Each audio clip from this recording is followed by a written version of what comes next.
know, Max. You have to eat a lot of crow this weekend, and the prophecy has been fulfilled. The prophecy has been fulfilled, finally. The prophecy has been fulfilled, but I don't think I have to eat any crow, though. I think I still have my arguments. I'll give some to Barry Baker. I gotta be honest, he made it happen, and I mean, Phend made it happen, but Barry was obviously a part of it. I'll take some back, but I'm not eating any crow though. Oh man, you're just like my daughter and my wife. They're never wrong. Never, ever, ever wrong. But anyway, you know what? We got to talk about that.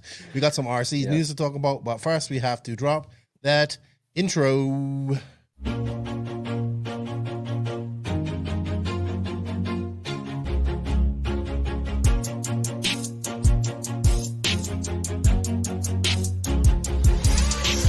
Nitro is the glory, but e-buggy pays the bills.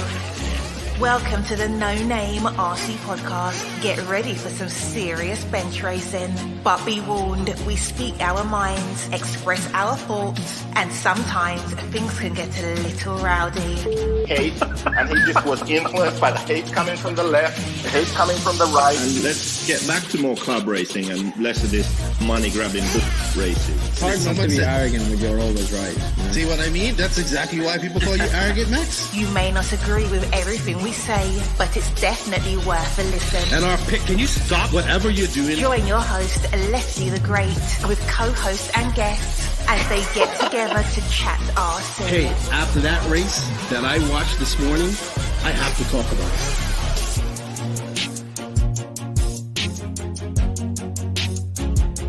There we go.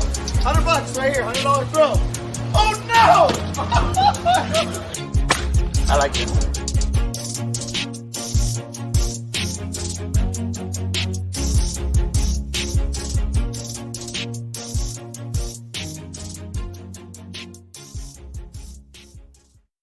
Yes, indeed. Nitro is the glory, but e-buggy pays the bills. There was nothing e-buggy, anything at all e-buggy about anything this weekend because it's all about Nitro. Let's just get that out of the way right there off the bat. Welcome to episode number 178 of the No Name RC podcast. I'm your host, Keno White, a.k.a. Lefty the Great. And we got the arrogant, homeless one, Arrogant Max. What's up, Maxie? You're home. I don't really know which one of my nicknames would be better.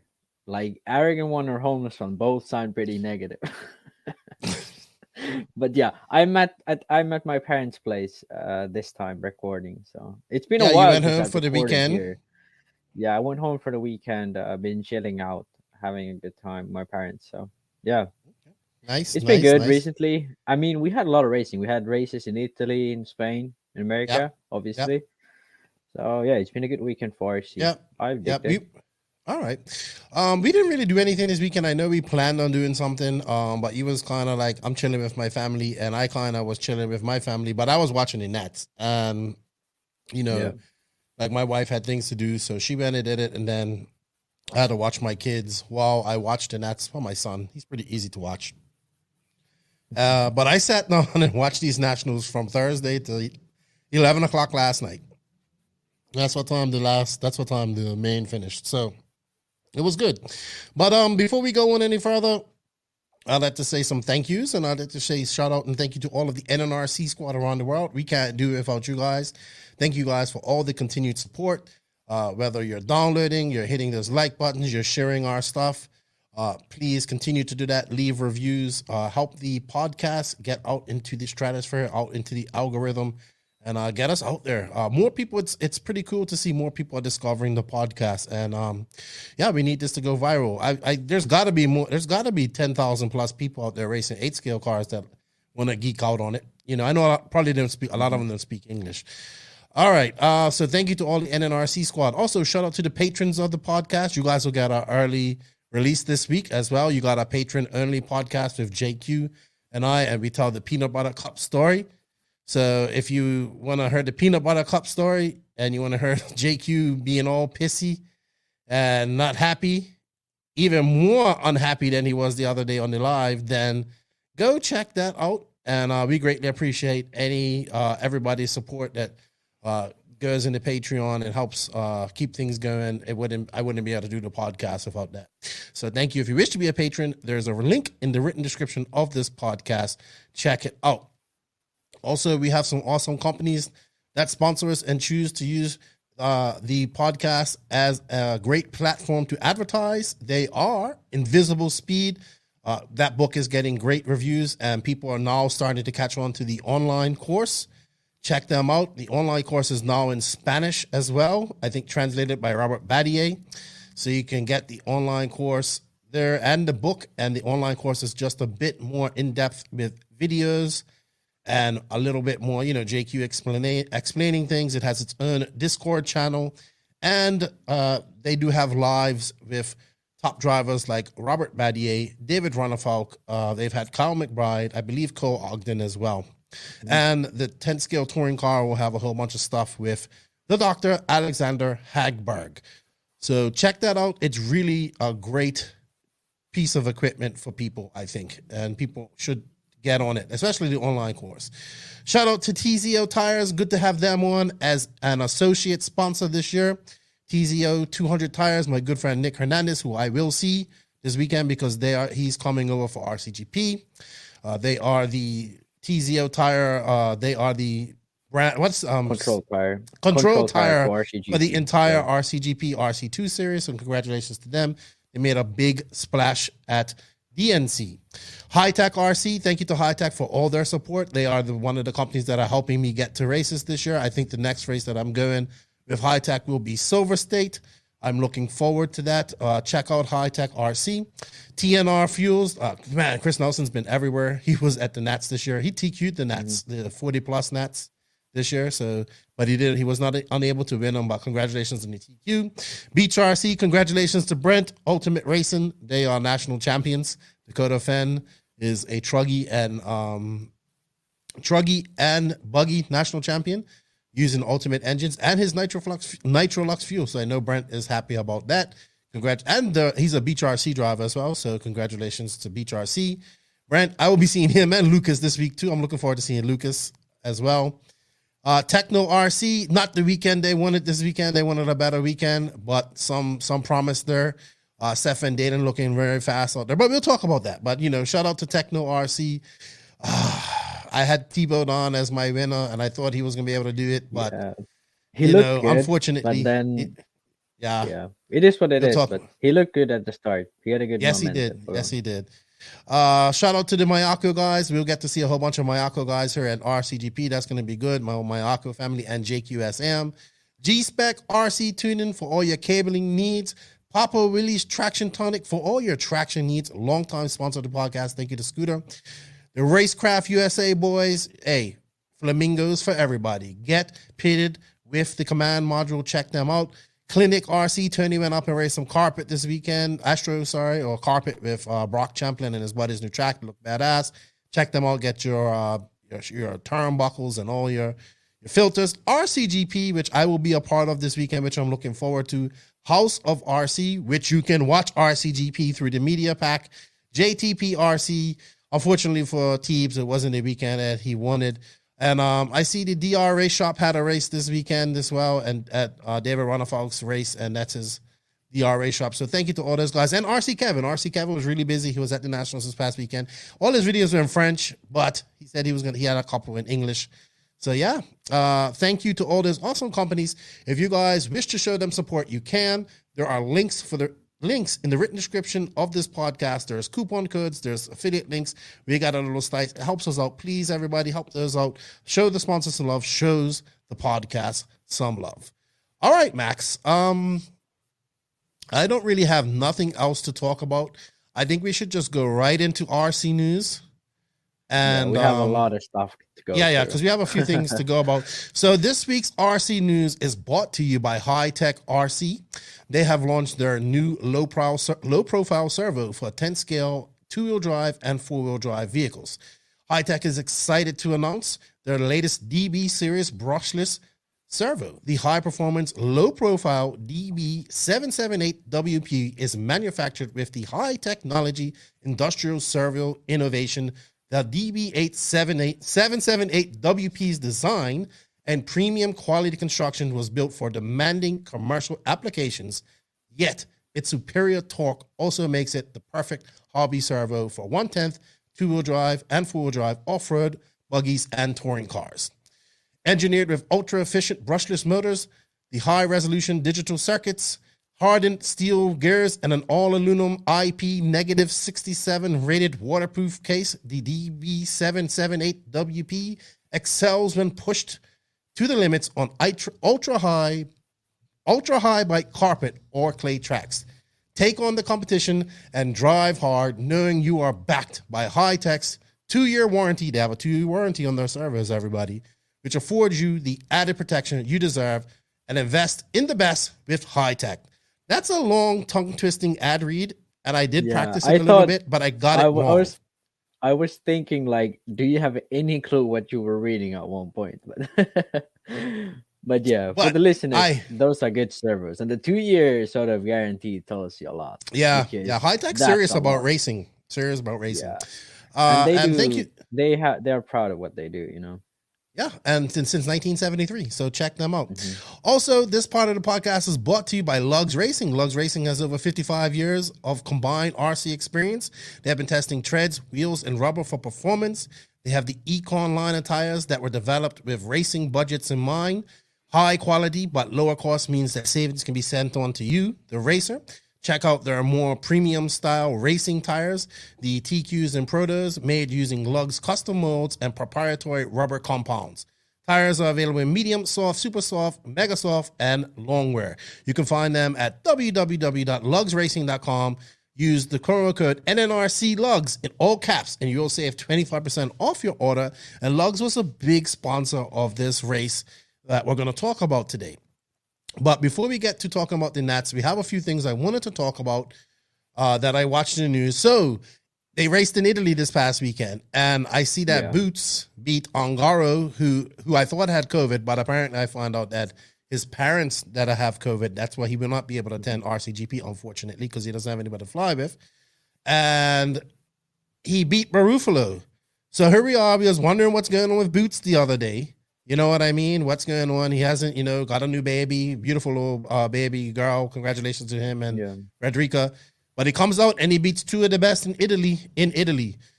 What track was this at, Max? Do you know? I'm not sure. Actually, I wanted to look that up, but I tried looking it up and I was not sure. It wasn't a national race. It was the warm up for a national race. Oh, okay. It was just 1 week. Yeah, the 1 week back actually, they had a race where Ongaro actually won. That was the first round, I believe, of the Italian National. So Ongaro won that, but Polito and Berton both were leading the race and both had issues. I think Berton had a flame out. Polito, I don't know what happened to him. So Ongaro kind of got lucky that time around. This time finished in second. Boots seemed, looking at the times, he seemed rather dominant. So surprising, to be honest, since Boots hasn't had the best of luck recently. He hasn't raced too much. I mean, he was fast at Montpellier, just had really bad luck with the wet semi. But the wet semi actually, because they didn't ever run to final. But yeah, I think Boots is a sort of a question mark, to be honest, but this result is promising.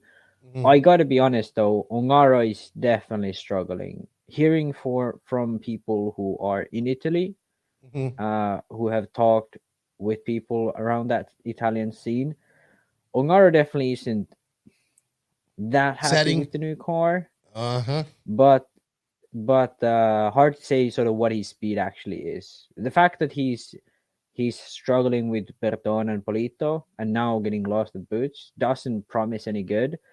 But I mean, he can definitely turn it around. Hard to say where he is at right at the moment. But yeah, I'm not sure. I saw Valente was DQ, but he had like DNF'd after a few minutes. So hard to really say. So what happened at these? Like these Italian races are crazy because the level in Italy is actually a lot higher than people realize. Like Valente, Polito, Barufalo, Ongaro, Berton, all of these guys are capable of winning when it's their day, because Valente is fast at tracks that really suit him. Mm-hmm. He's generally abroad. He's not that fast. Polito, same thing. When he's on it, he's on it. Barufalo, Berton, and Ongaro, these are the guys who can be very fast abroad as well. But if they're not having the day that they are sort of on top of their game, they can easily get like beat by some of these other Italians. So the Italian scene is very sort of very competitive, and it's kind of hard to judge from the outside of what's going on. But in my opinion, and sort of my assessment, losing the boots is a bit of a That's why I was shocked to see that. I was shocked to see it. Yeah, Ongaro wouldn't want to be losing it to Boots. You don't want to lose to Barufalo either. And that's no disrespect to Boots in any form, but no, but more of like how dominant Ongaro has been recently. Yes, like he's been winning every race he's gone to for the past in Italy 3 or 4 years. Yeah, it's and definitely even like abroad, like Ongaro is like in past 4 years, there's a very few races where he has looked like he's not the winning candidate. Also, he's going back to some orange in his body. Yes, I saw that too. Yes. So, because I saw Aiden Horn comment on it, and I was like, "Oh, you went back to the orange," and I was like, "Oh yeah," because I will tell you this: I was having such difficulty determining his car at DNC.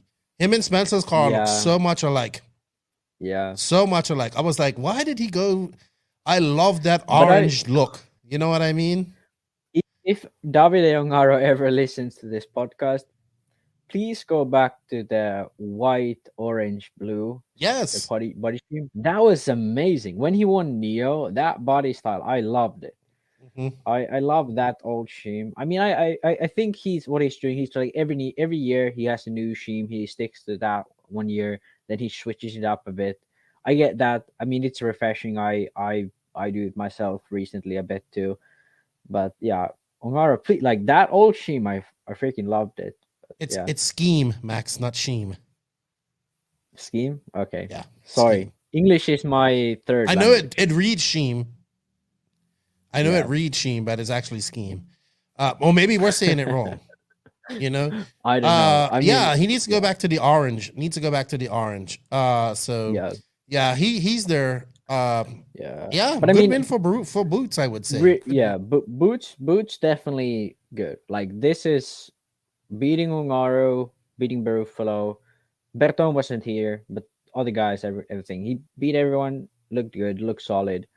Okay, Valente was TQ, but I mean, qualifying is a bit of a like Americans probably don't get it, but we usually like if you go to a years or something, you get 2-3 days of practice and then you qualify. So everyone has their speed up by qualifying. But these local races, it's like 2 rounds of qualifying, 2 rounds of practice and 3 rounds of qualifying or something like this, which is similar to American style. But for us, it's not a lot. So the Europeans a lot of times get their shit together by the semis, So the judging qualifying is a bit different here in Europe, I think. Especially these local races. When it's Euros or something like this, then it's different. Okay. Well, good stuff. There was another big national race in oh wow, it's not. Why is it not live? Okay. So there was another big national race that actually had some good inclinations or some good strategy going in. Because I was talking to Barkan and they flew out Friday to go to the Spanish Nets, which was Saturday and Sunday in Redovan. So I know they went there to get some practice and, see, I'll be honest with you, I haven't been paying attention because I hadn't seen this layout. I think they did it last year. He said they did it last year. Oh, they did it I think they already switched in 2019. It has been really way before COVID. Okay, so I don't know why I'm just noticing this, but maybe I didn't pay attention to it. Maybe because I don't know.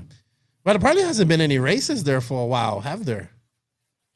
Yeah, that's the thing. Like when COVID, they changed the layout and then COVID struck again. Yeah, the thing is, like, I'm pretty sure the Euros were supposed to be there 2020, but I mean, freaking can't remember anymore. It's COVID. I was in the army at the time.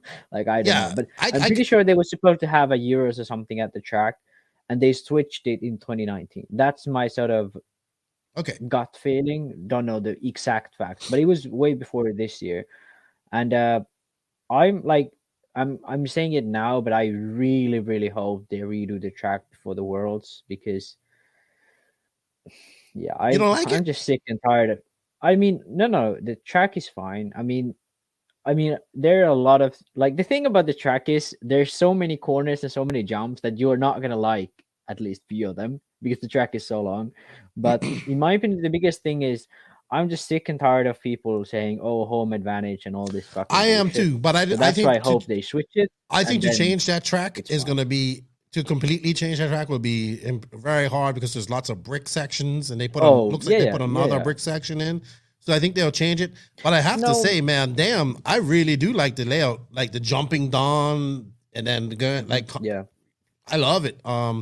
It's so long. Yeah, I mean, the brick sections are just a few sections. I think both of the brick sections are pretty amazing. Like, I've driven on both of them because they were there in 2016 already. So I love both of them. So yeah, just keep them there. Switch the track around that. Wow, Canas freaking well ran away with this. He just got out to the lead and said, "See you later, everybody." Like, there was not one person touching him. There was Robert was there. The Killex were there. Figueiredo was there. Who else was there? A couple of other fast Portuguese guys. That guy, what's his name? Brent and Monteiro, obviously, I think were there. Yeah, Monteiro did pretty good, actually. Yeah, but I think it was Canas, Battier, then Burak, Berkan, and then Figueiredo in fifth. I can't remember anything after that. I didn't look at the results that good, but I remember the fact that Canas were 30 seconds clear of anyone else. So dude, that's nuts. That's like Ongaro / Mayfield level domination. And this is against Robert Battier. So I'm watching him and I'm just like, nobody. I'm like, this guy looks like he's just out there having fun, like going around. Like, let me tell you about this track. It has quite a bit of 180s, but they're fast 180s. They're like drifting, like, you know what I mean? It ain't no slow into a stop. It's like, like 180s, like coming around. Like, this is South European 180s. So you gotta. it's nothing like anything else. It's like you like 180s are the most sort of throttle consuming corners you can have in Europe at times. I feel dude, it's like no slow spots on this track. I think the slowest spot on this track is actually when you come off and you go up the straightaway past the pits. That's probably the slowest 180 on the whole track. The last corner before the pit straight, that's the slowest corner. It was the last time this layout the same thing. This track it's huge. Weird. It's weird at times, but the track is so big, you're kind of scared of going in the corners that fast. You can't sort of react to what the car does when you're going that fast at times. But like light isn't traveling back to your eyes fast enough to let you know how fast to turn the car. And by the way, the track is so big that you can feel the steering lag because like the radio distance doesn't travel. Like you can actually feel it. It's that far away. But yeah, one thing I want to say though, because otherwise I'm gonna forget about it. But Robert Battier has never, like he said, like in Spanish circles, everyone knows this, but he never liked this track. In 2016, he was battling for the win, but that like everyone thought that was a fluke because he always was really, really bad at this track. This was like one of his worst tracks in Spain. In 2018, when Neo Race went there, he obviously won, which was great. But like, okay, Canas obviously won here, but this has always been one of Robert's worst track in Spain. So that's something we've got to take into account and sort of let people worst know. Track. That he's won her. He has, but he doesn't like it. Like, yeah, he has never liked it in Spanish Nats since the track was built to like, because I remember this was a huge topic 2016 because like every Spanish guy said Robert hates this track. Like he always is not good here. He struggles a lot. In 2016, he did well before the server broke. 2018, he won. So in at Neo. So yeah, he has done good at this track, but generally, at least my sort of what I've heard, what I talked to people, Robert really doesn't like this track and it doesn't really suit him. Results wise, it doesn't seem too bad. We do seem to have some background music right now. I know, I'm playing with my new background music. Just continue. Just continue. Yeah, that was mostly it. But Canas is scary good, though.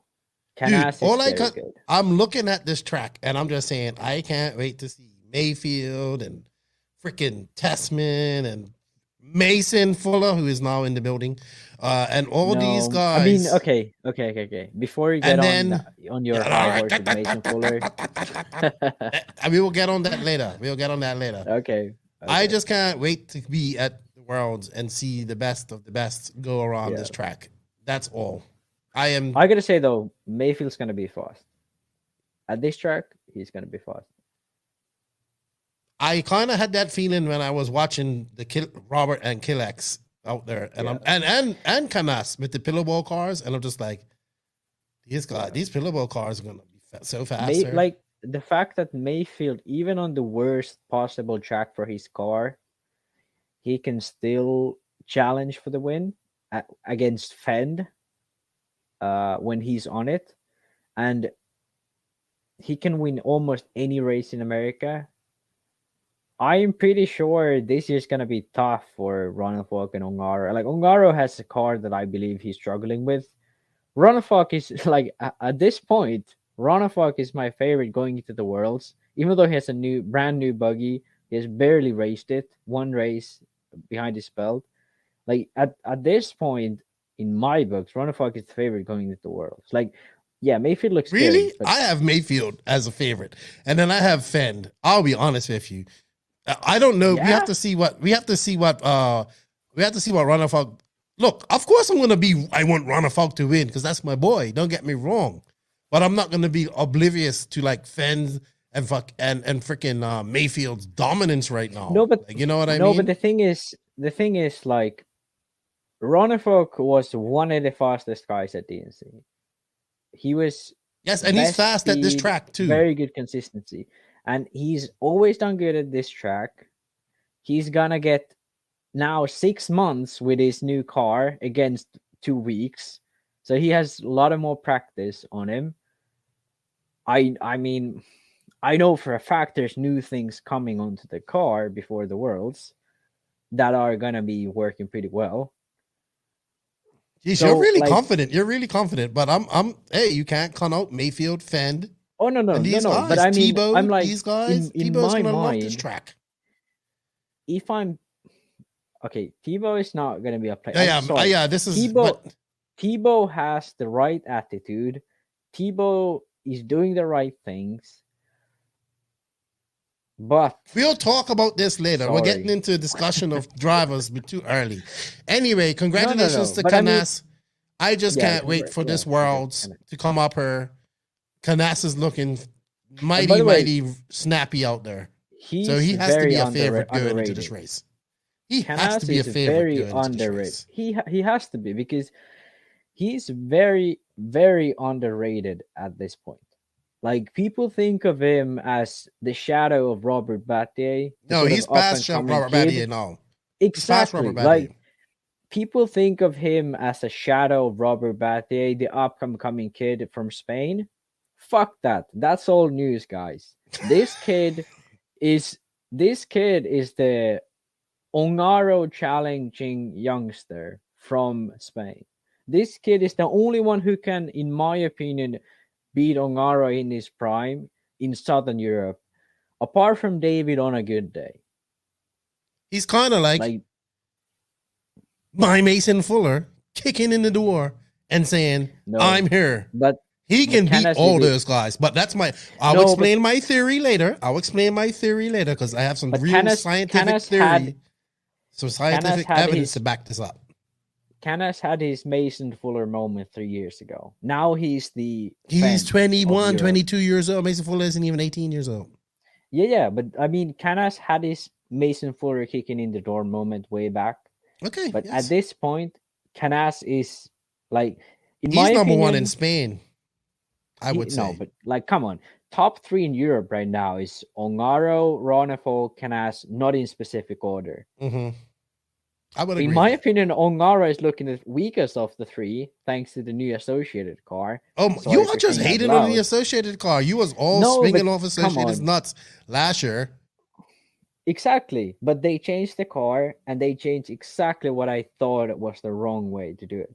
And I'm sorry, but okay, Rivkin got. No, you're gonna have associated hating you. I know, but the thing is, I said all these things last year, like you should do this and this and this, and they did it kind of the opposite. And surprise, surprise, people aren't doing that well with the car. So that's why I'm saying, like, if they like, okay, hands down, Ongaro takes his 3.2 out, he wins the Worlds. But it's still far away. They can figure it out by then. Take it easy. Jesus. He can, but with this car at this point, I'm not picking him for top 3. Jesus, Max. With 3.2 associated RCA 3.2, I'm picking him for the win. Hey. That's what I'm feeling right now. Let's clear the air a bit. If things change, if I see something new, if I see him doing well, I mean very open to changing my opinion. But right at this very point, seeing how he gets beat by Boots in Italy, how Rivkin just about finishes 4th at Nats, how these guys barely make the main at DNC, that's my opinion right now. And all credit to the associated squad. I think they have done a lot of good stuff. But sorry, I mean I'm creating a lot of enemies right now. But I have been very consistent. Maybe I will pick up new TLR friends.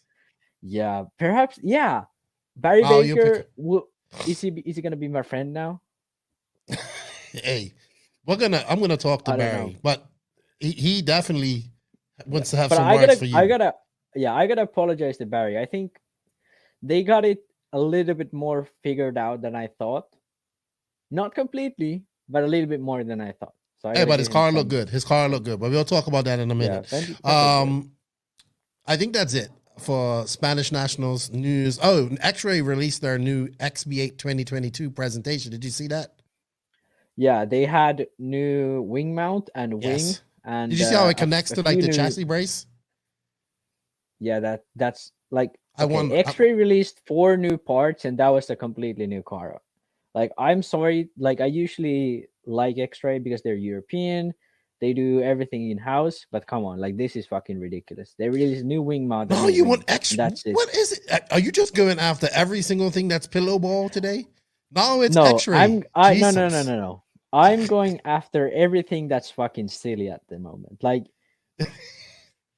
I'm gonna be praising TLR today, not fully praising, but I'm gonna give them something. So, and I'm gonna give some to Mugen too. Like maybe he'll finish 2nd after. Yeah, you are all excited about Mugen, but you know what? You've forgotten completely about your HB rear end, because that's what you was all about last week. Was HB rear end? HB rear end. Mason was 3rd, and no, but you talking about HB rear end on S-Works. Yeah, but I mean, he finished 6th. That's he wasn't as consistent. Look, we're getting ahead of ourselves. Look, you know what? Let's start talking about the Nats, because that's obviously what we want to talk about. We just always like, obviously we're trying to go towards there. So let's. You know what? It's time to talk about the 20,000. Why do I want to say 20,022 Raw Nats? 2022 Fuel Raw Nationals held in Glendale, Arizona at Tim Live Track, Adobe Mountain RC Speedway. This is brought to you by TNR Fuels, because here at the NNRC, we're all about the glory, and that glory is nitro. TNR Fuels is the hottest nitro fuel on the market, owned and operated by Chris Nelson and his family. Made by racers for racers. The fuel is currently available throughout the USA, and he has international shipping worked out, I believe. For more information, contact Chris Nelson at Chris at TNR Fuels or visit them at www.tnrfuels.com. You can also find them at House of RC or Facebook. Give them a shout. Chris and his family are nice people, and they're putting in a lot of work.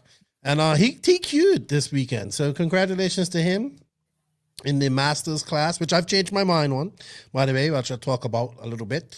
But Max, huh? Who's paid you?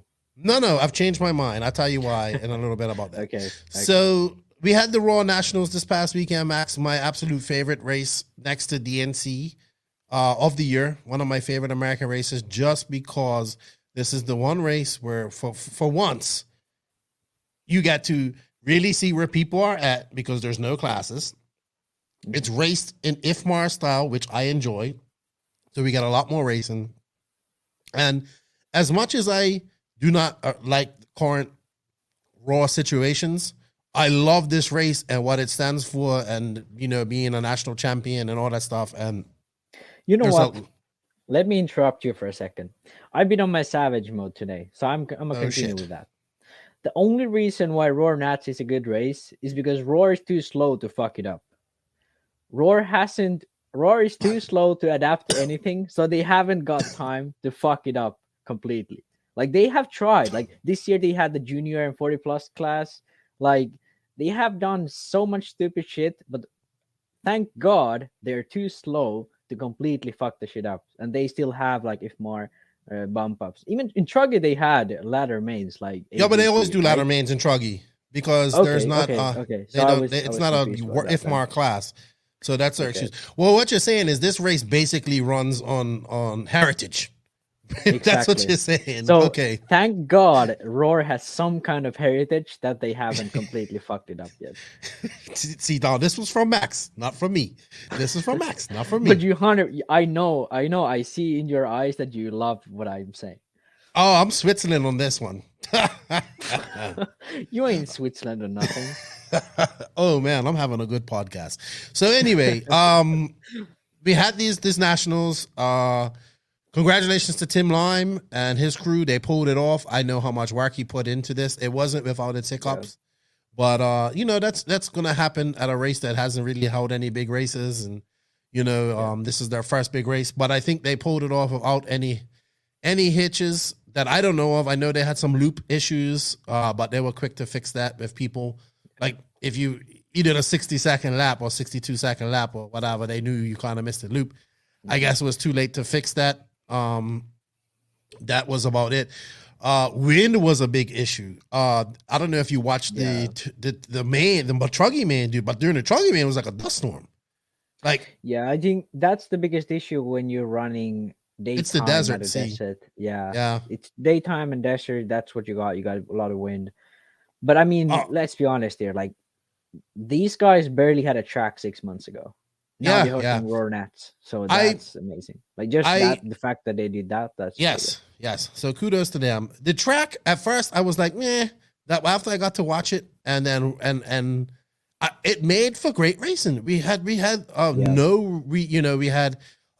kind of ran away with it in Truggy, but we really didn't have runaway racing. You know what I mean? Buggy, it wasn't a runaway. It could have been, but we'll talk about that. It was always racing in the background, and I think people would talk about DNC, but this track had a different type of roughness than DNC. I want to say the bumps were more rounded. So like DNC, like there would be a hole that wasn't there before. Like this happened at this track. It looked like it, but the holes just got bigger and you knew how to use them and stuff like that. And I think at the end of the day, I think the first day they did the practice, like the free practice, they had some issue with the dust. So the dust must have been blown over to the go-kart track. So then they actually put something in the water to, like, a dust control additive. And they put a minute bit in it, and they watered it. And I think by the end of with the wind I think it came out great. I like the track. I think all the jumps were doable. You know what I mean? They weren't big. Yeah, but I think that's something. I mean, I remember when we talked about after the NC, like I said, Joey just jumps too big. That's like Anthony was the guy that's pretty much the exact opposite, where no matter how bad it jumps break up, you can still do him. So I think that's like on the layout, I gotta give full props to Anthony. Mm-hmm. Like option line worked perfectly. That too, but like personally, I don't really like care about what style of the track is. Mm-hmm. Anthony has a very different style to Joey, but this was one of S of Anthony's tracks, and like I think his first Roar Nats track, and yeah, fully sort of good results on that. So yeah, props to him. Shout out to him. Dude, everybody was talking about the option line, but it worked. It was fast both ways. Yeah, and that's how. Like I remember when we did it in RCGP, a lot of people didn't do the other line, but when we tried it in testing, it was exactly the same speed. So Anthony he knows how to do the option lines. He's probably only people who actually gets them right a lot of times. So yeah. I loved it. So congratulations. Like a lot of people online were complaining about it. And I was like, these people don't know what, like, that's okay. There wasn't a real straightaway, but it made for good racing. Like I liked it. I think they made the best that they could out of what they had. Yeah. Straightaways isn't that big a deal, guys. Like chill down with the straightaways. You don't always need it. Let's talk about qualifying. So we had 2 exciting days of qualifying. I watched every minute of it, I think. So I did record a podcast while buggy qualifying was going on, but I was able to catch the last seeding. So Tebow, Mason Fuller seeding on in the C main, Tebow in the B main. They had to stay with that all week, but I actually think that helped them. I actually think it helped them because it helped them water wise, because they seem to always get a track that had some water on it.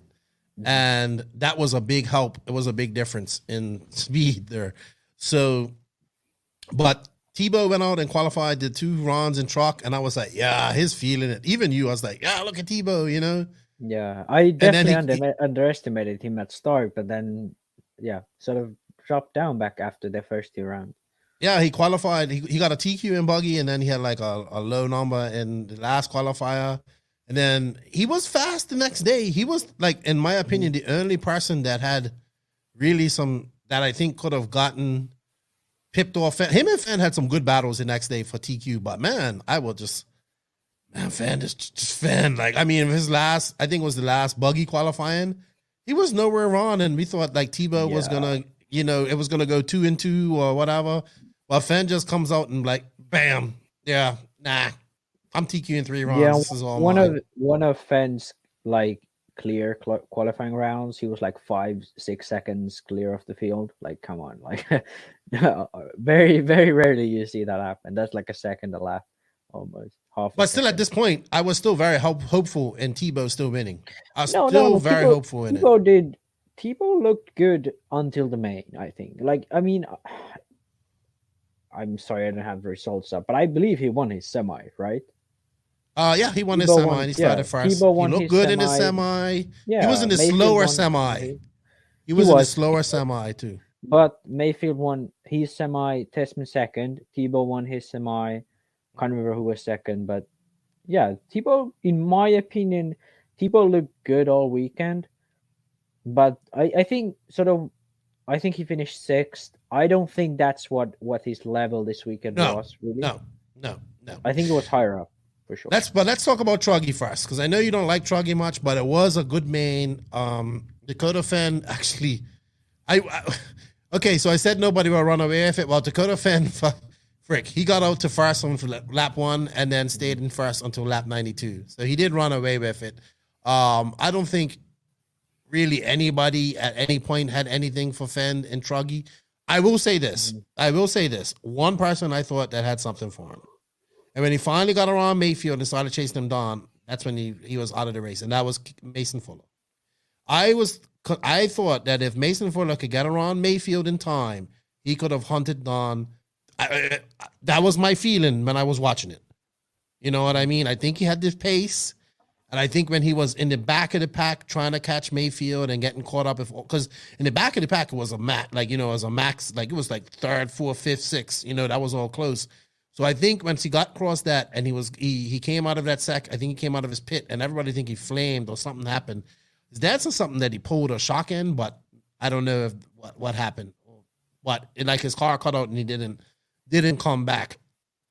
But I think that Mason Fuller at that point was the only one that had something for Phend.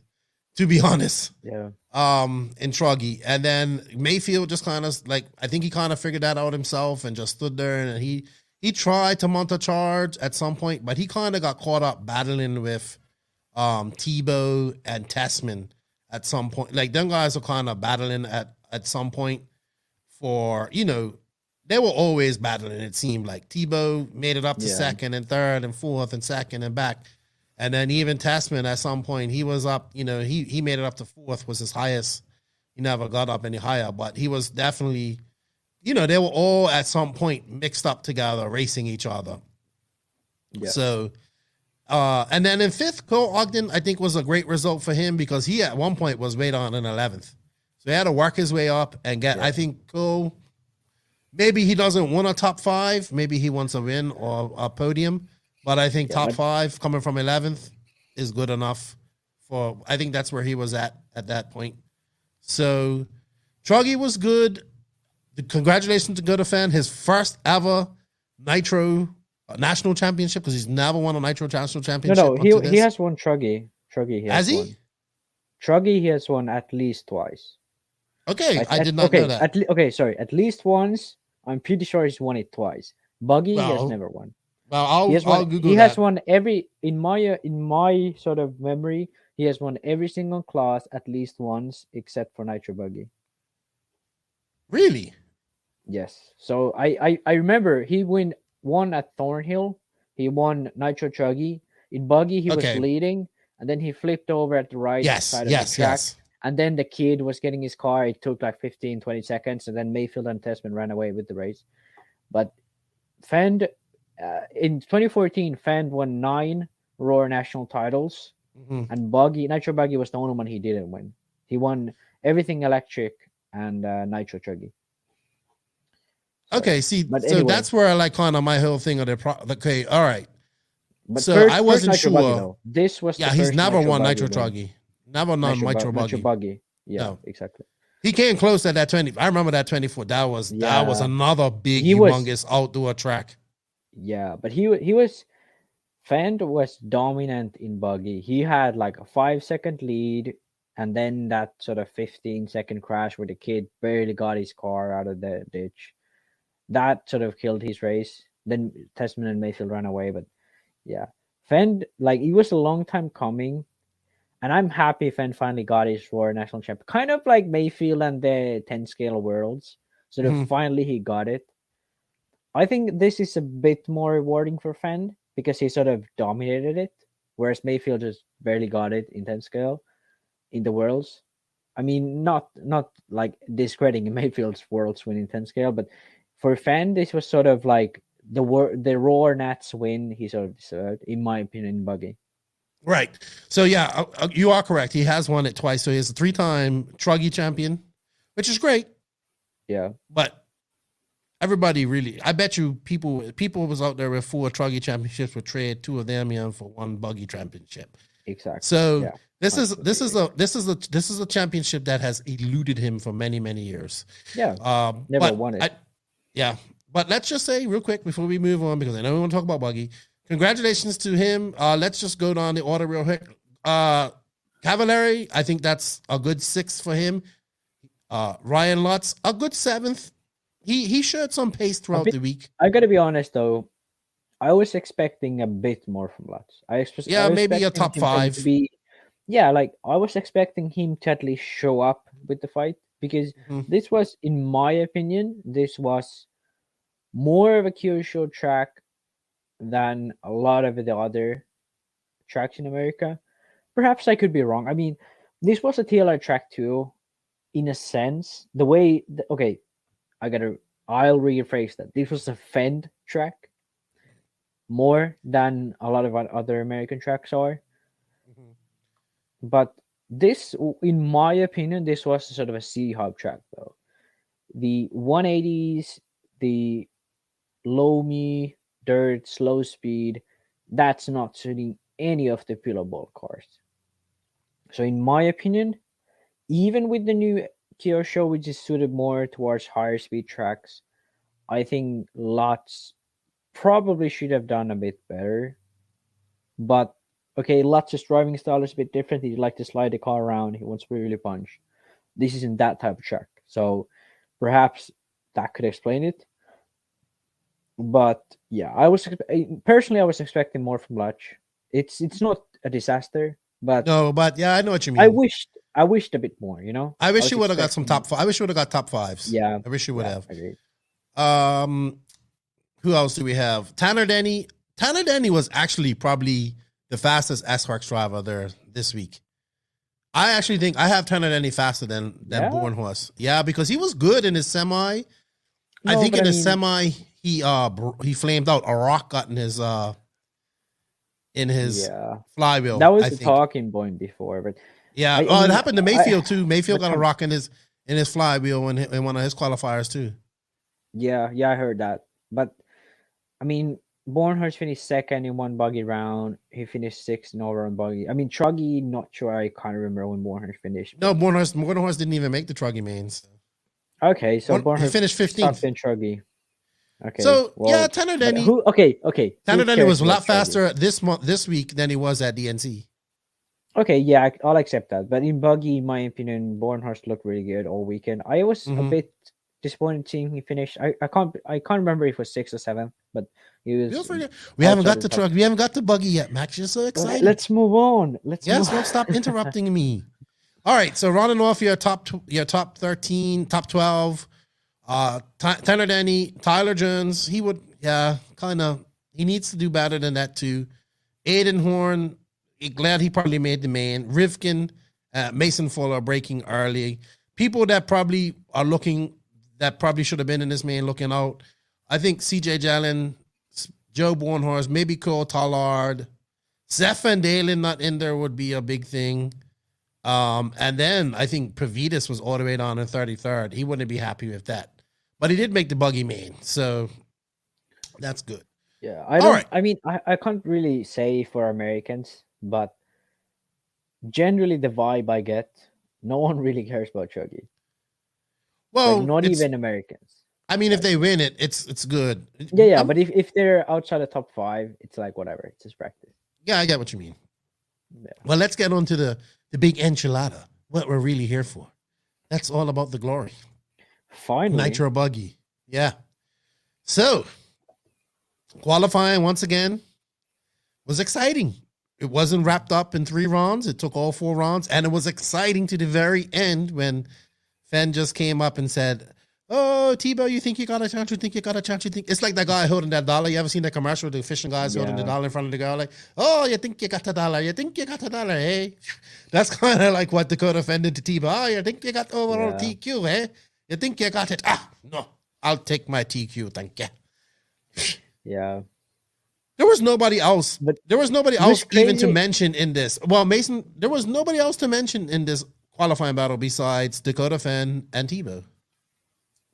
Yeah, I mean, 100%. I agree with that. But I was a bit surprised how because first round of qualifying, Phend seemed kind of out of it. Mm-hmm. Second round, just domination. He's like, what happened? After that, he just flipped. Like the guy just, I don't know what happened to him, but after that, just complete domination. And like the thing is, people most likely don't really they just think, oh, Phend got TQ, but TQing by 5 seconds, that's like, if I TQ by 5 seconds, I know everyone who's looking at my times are gonna be like, oh shit, I got some job I have some work to do. I have no chance. They're looking at the guy who's second when I TQ by 5 seconds.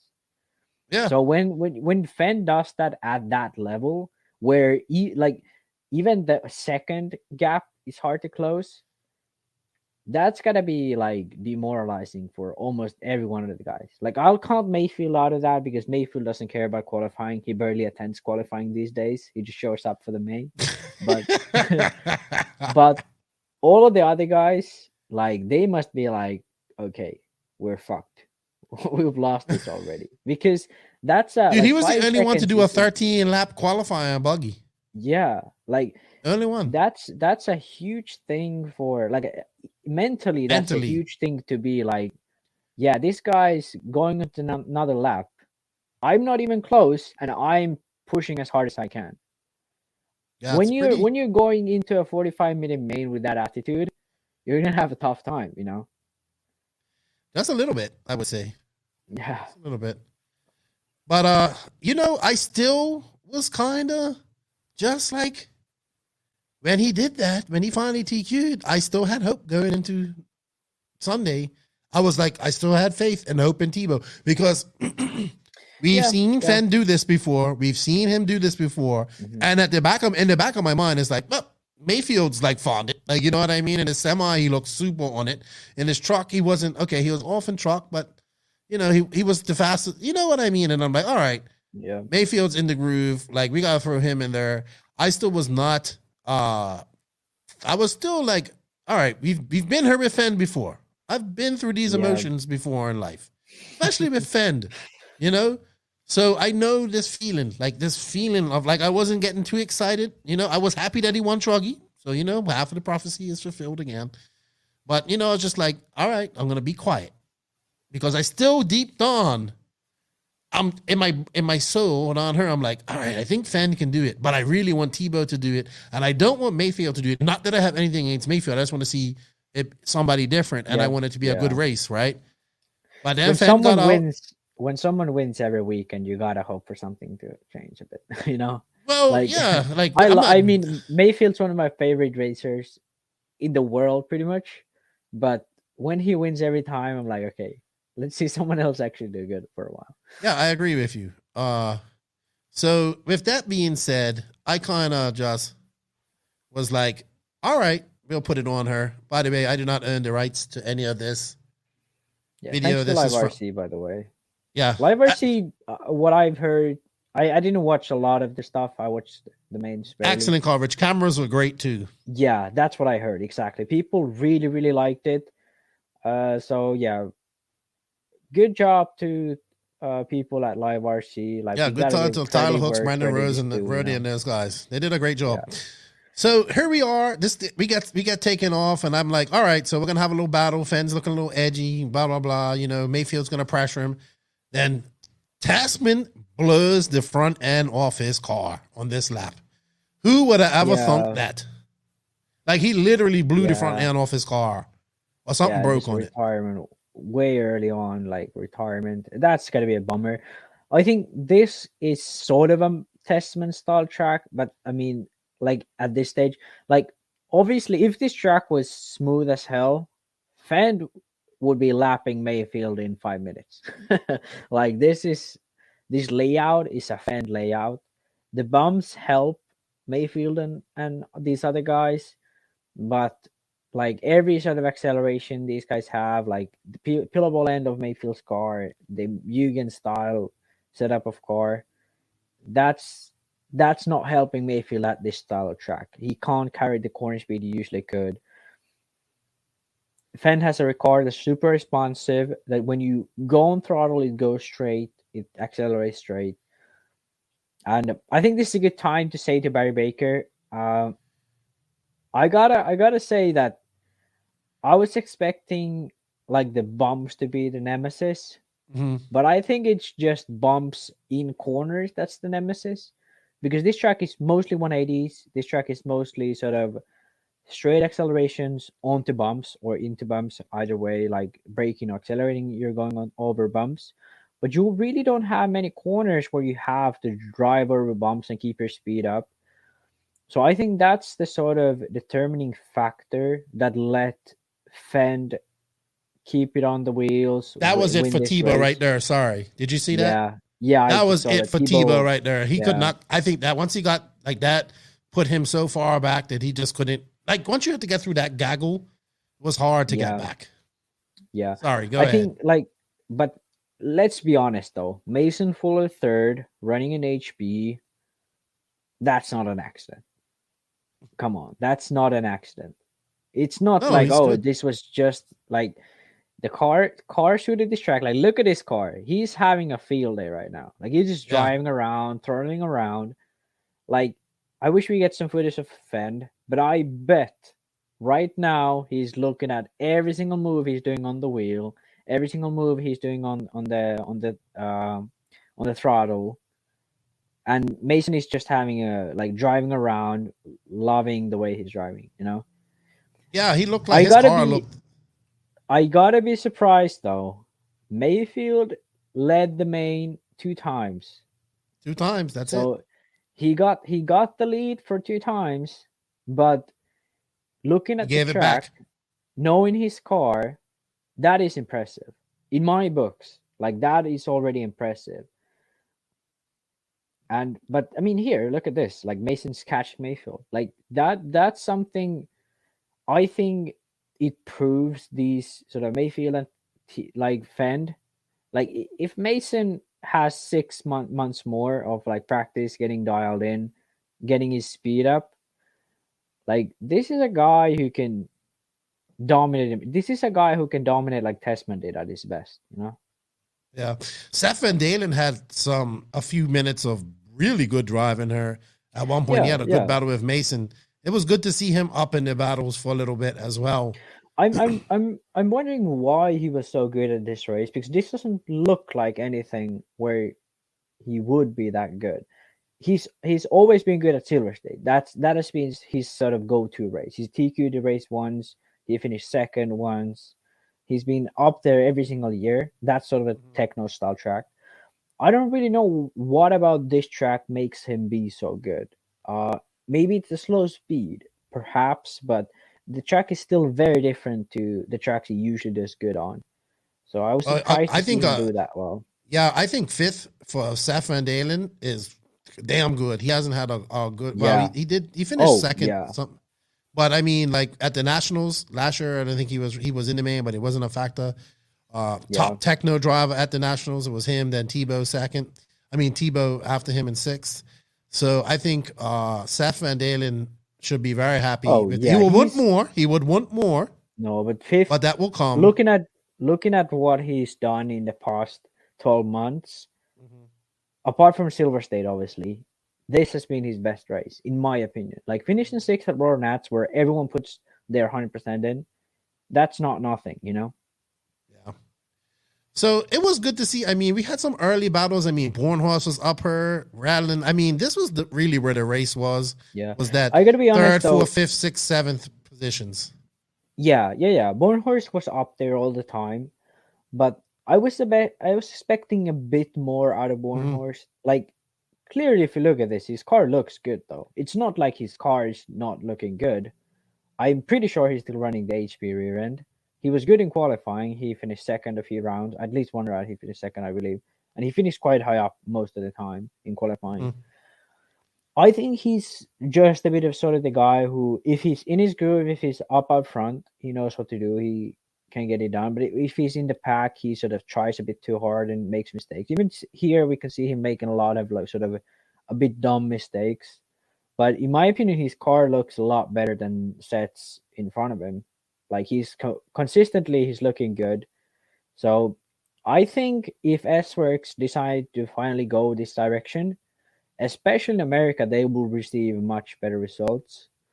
And yeah, I mean, I talked about the HB end a lot in previous podcast.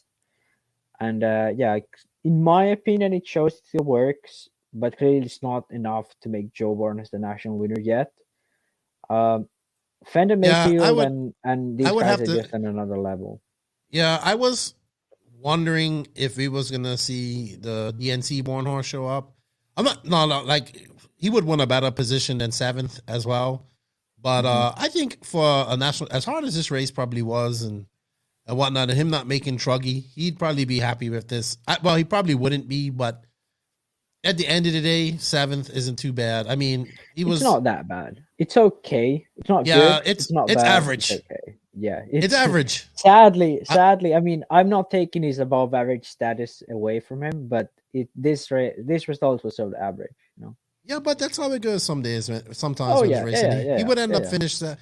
Yeah. All right. So I guess we might as well just go through the people here, and then we can talk about like. By the way, the first thing I want to, so the final thing I want to bring up is this is what I thought before.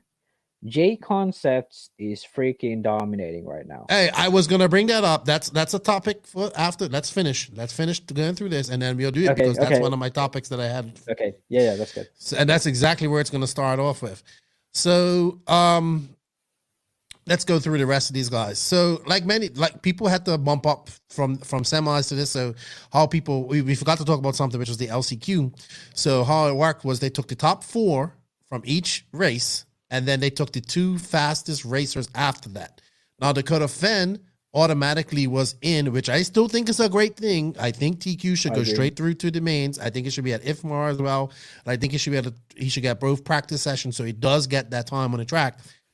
So he was already in. They were only taking, 12? So, it's a small track. I think they took 12. I think that's the number they take because I think they took 12 at last year. So there's 12 right now in the main. So I think what they did is Phend, then 4 from each main, then 2. So they got at that point they got 10 people. And no, that's 11. 11 people. Sorry, because Phend counts as 1. And then they take 1 from LCQ. Now the LCQ was actually their first time ever doing this, which is another thing I have to give Raw and whoever had this idea. I think it was great. I love LCQs. It was a 10-minute, 14-car main. And Tanner Denny was looking to win it at one point. Like, he was, looking to be the clear-cut winner. And then, actually, I don't even know who won that. I need to go look and see who won. He was going to win it by so far, and then something happened. I can't remember what happened. Let's see. Superpose. By the way, one guy I was surprised to see in the main, Brandon freaking Rose. He won it. That's why. Yeah. He won he won the LCQ. Brandon ain't nobody no more, No, he's been good he's been making mains for a while though. Yeah, but I think this is his first Raw Nats main. He's been making big mains for a while now. And he's running an Agama. The early Agama there, I believe. Yeah. So, this is a guy who's making a name for himself. Super happy to see him in RCGP. I want to see what he's capable of. Yeah, sure. I mean, shout out to him. All right, let's get back to... So, obviously, Ty was out after 1 lap. Cole Ogden, man. Let's see. Did he have any issues? Nope. You know what? You remember what I've said in a outstanding podcast? Yeah, I think I just agree with you on that. Am I surprised that Cole finished 11th? Of course not. If he finishes anything from 2nd to 25th, I'm never surprised. Never. Yeah. Because that's his level. He can be when he runs 10 races, he finishes every single time. He finishes between 2nd and 25th. So if he finishes below 25th or he wins a race, the first time I'm going to be surprised. Because he can finish 2nd, then he can finish 5th, 10th, 15th, and then not make the main. And every single time, that's just normal for Cole. That's how this guy is at this point. Well, he did have some he didn't have any missed laps or it didn't look like he might have had a flame out or something. I don't know. Yeah, but his longest lap was a 45-second lap, and that was on lap 60, and he was in 10th. So I think he just blew out, man. Yeah, I don't want to be I know what you don't want to be, but I hate the fact to be sort of negative against Cole because I know people are gonna be like, "Oh, you just hate HP," or it's not that, but it's not that. But let's be honest. This is a guy who has speed to win the Raw Nats, but usually what ends up happening is he crashes out in the first few laps, then just loses his mind and blows out. Yeah, it's definitely all mental with him. Yeah, I think he's got the package and everything he needs. He's got a good car. Mason has. Now he even has an OS-based engine, so he doesn't have that right. Testman has the same tires. Testman can win races. Hot race tires are good. That's not an excuse anymore. Okay, if you're running, we're going to talk about tires more because I heard they were cut in tires as well. I just agree with you, man. I just I like Cole, and I think he's fast, and I like his his character as the people's champion and all that stuff. Exactly what I want to see in RC. But I want to see him get some results too. And I know he can get results. I don't think, you know what? I don't think he can. Okay. Well, that's a great argument because he isn't getting them. he needs to seriously think about his driving, think about his race program, and then he might get him. I think it's his attitude that's wrong. And I 100% know that if Cole ever heard this, he's going to be like, oh, Max is such an idiot.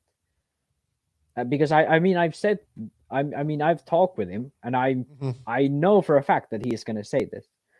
But no driver who has their program together has results like this, where some races they almost win the Royal Nats and then they're disqualified, and then other races they barely make the main. You know, I mean, even after saying that, I think if Cole ever heard this, he'd disagree. But I think most people here can understand. And I gotta be honest though, I love what he's doing outside of the track, like the people champion, like the way he's doing a lot of stuff on YouTube. The way he represents HB, I love that. In my opinion, that's great. I think he deserves his status at HB just for the fact of who he is. But if anyone thinks he's like Phend or like Mayfield, I think it's delusional at this point. He needs to change something to be that. Yeah, I would agree. And he's been around. He's been doing this for a while. He's not.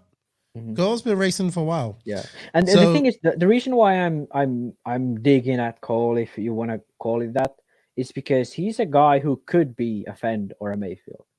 He's a guy who, if he just did the right things, had the right attitude, he could be the Phend of this weekend. You know, that's why I'm saying this stuff, because he has the potential to be that, but he's not just executing it. You know. All right. Lutz would be disappointed with this, but I think Lutz, it looked like Lutz was having some flame out issues early on in pits. Yeah. And then he had it looks like he flamed out or had an issue on lap. Shucks. It was an 82nd lap, it looked like. Maybe I missed it. Let's see. But yeah, Lutz, frustrating. It's good to see him have speed and be her. But maybe I thought I saw an 82nd lap. But I wouldn't want to say this, but 49-second lap. He needs to get some better engines. Sorry, but he needs to. He started in 11th. So many races where the engines screw him up.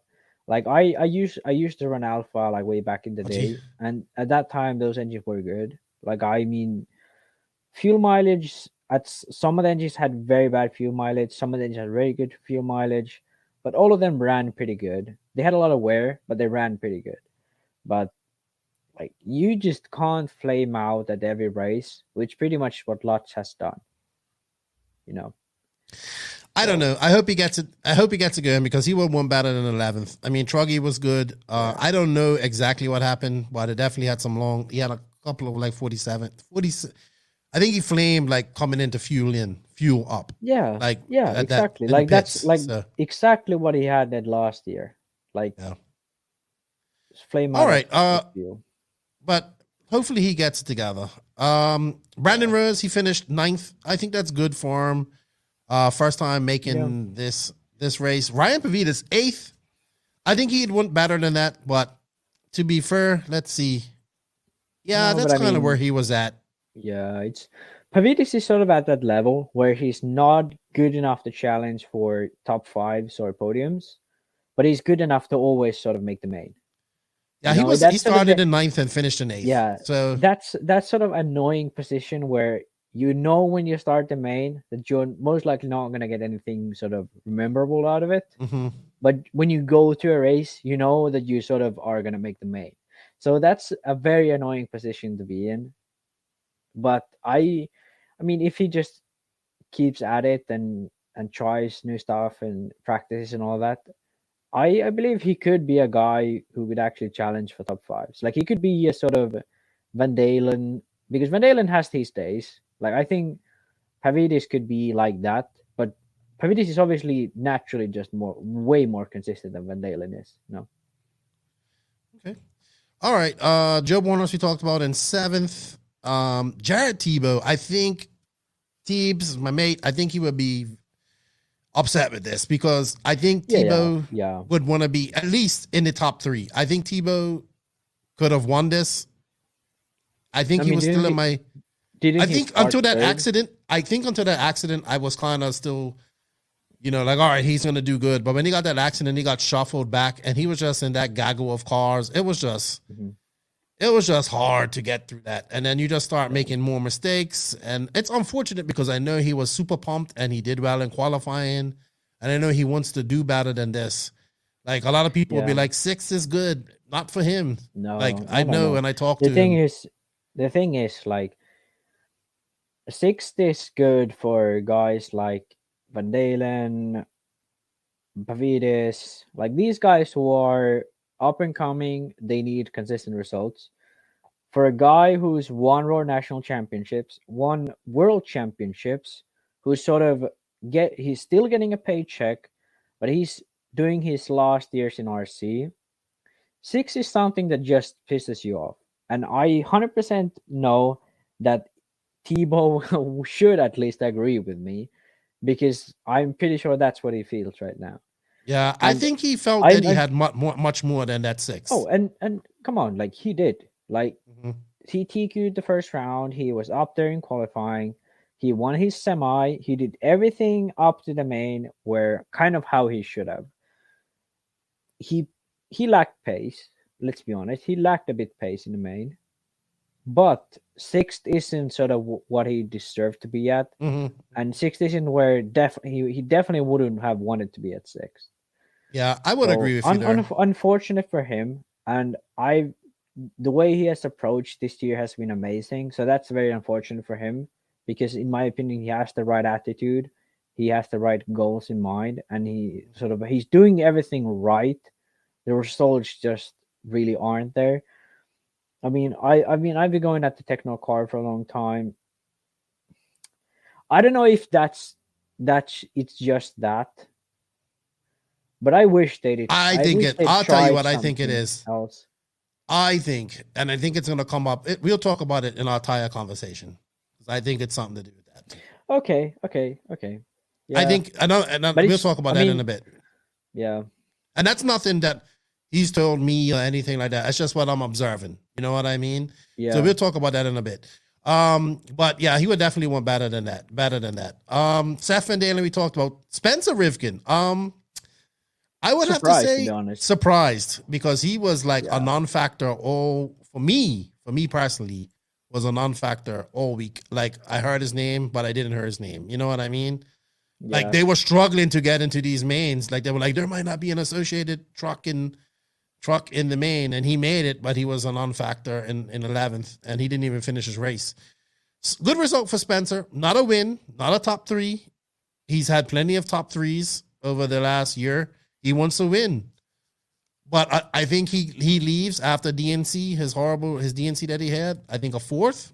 Yeah, he leaves with that. He leaves with that somewhat happy. He would probably think he would want more. Yeah. But I think after the weekend that he had, 4th is good for him. Yeah, I mean, this has sort of been Spencer's MO, like suck at qualifying and then have a good main ending up. Like DNC last year, he qualified in the B and then made the main, then finished 4th, battling with Denny. 3rd. Oh, 3rd? Okay, sorry. But battling with Denny at the end for 3rd and then ended up getting it. Like, this has been sort of Spencer's MO for a while. He needs to get comfortable with the car. Long mains, he can execute the car how it can be. But you know what I think, Max? You know what I think, Max?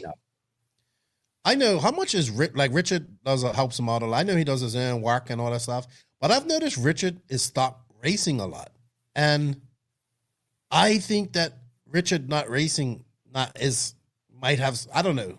Call me weird. I don't know, but that's his mechanic, and I thought I don't know. I don't know. I just noticed that Richard hasn't raced a lot because he didn't race DNC. He didn't race this. I think he raced it. I don't know, raced it 21. I don't know. But 4th, I think Spencer's happy with 4th. Spencer's happy with 4th. He's going to be happy is happy with 4th.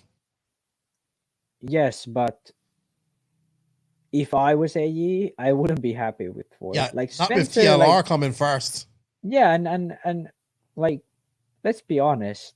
Spencer isn't a 10 scale guy trying out 8 scale anymore. He's a 2-time Royal National Champion in buggy. He's a guy who should be, every time he goes out on track, be fighting for the win in 8 scale. He's good enough as a driver. He has the best tire, which you're going to talk about in a bit. He should have the best car. I don't think he does. And he has the best engine. I think he runs the wrong model, but either way, he has the best brand of engine.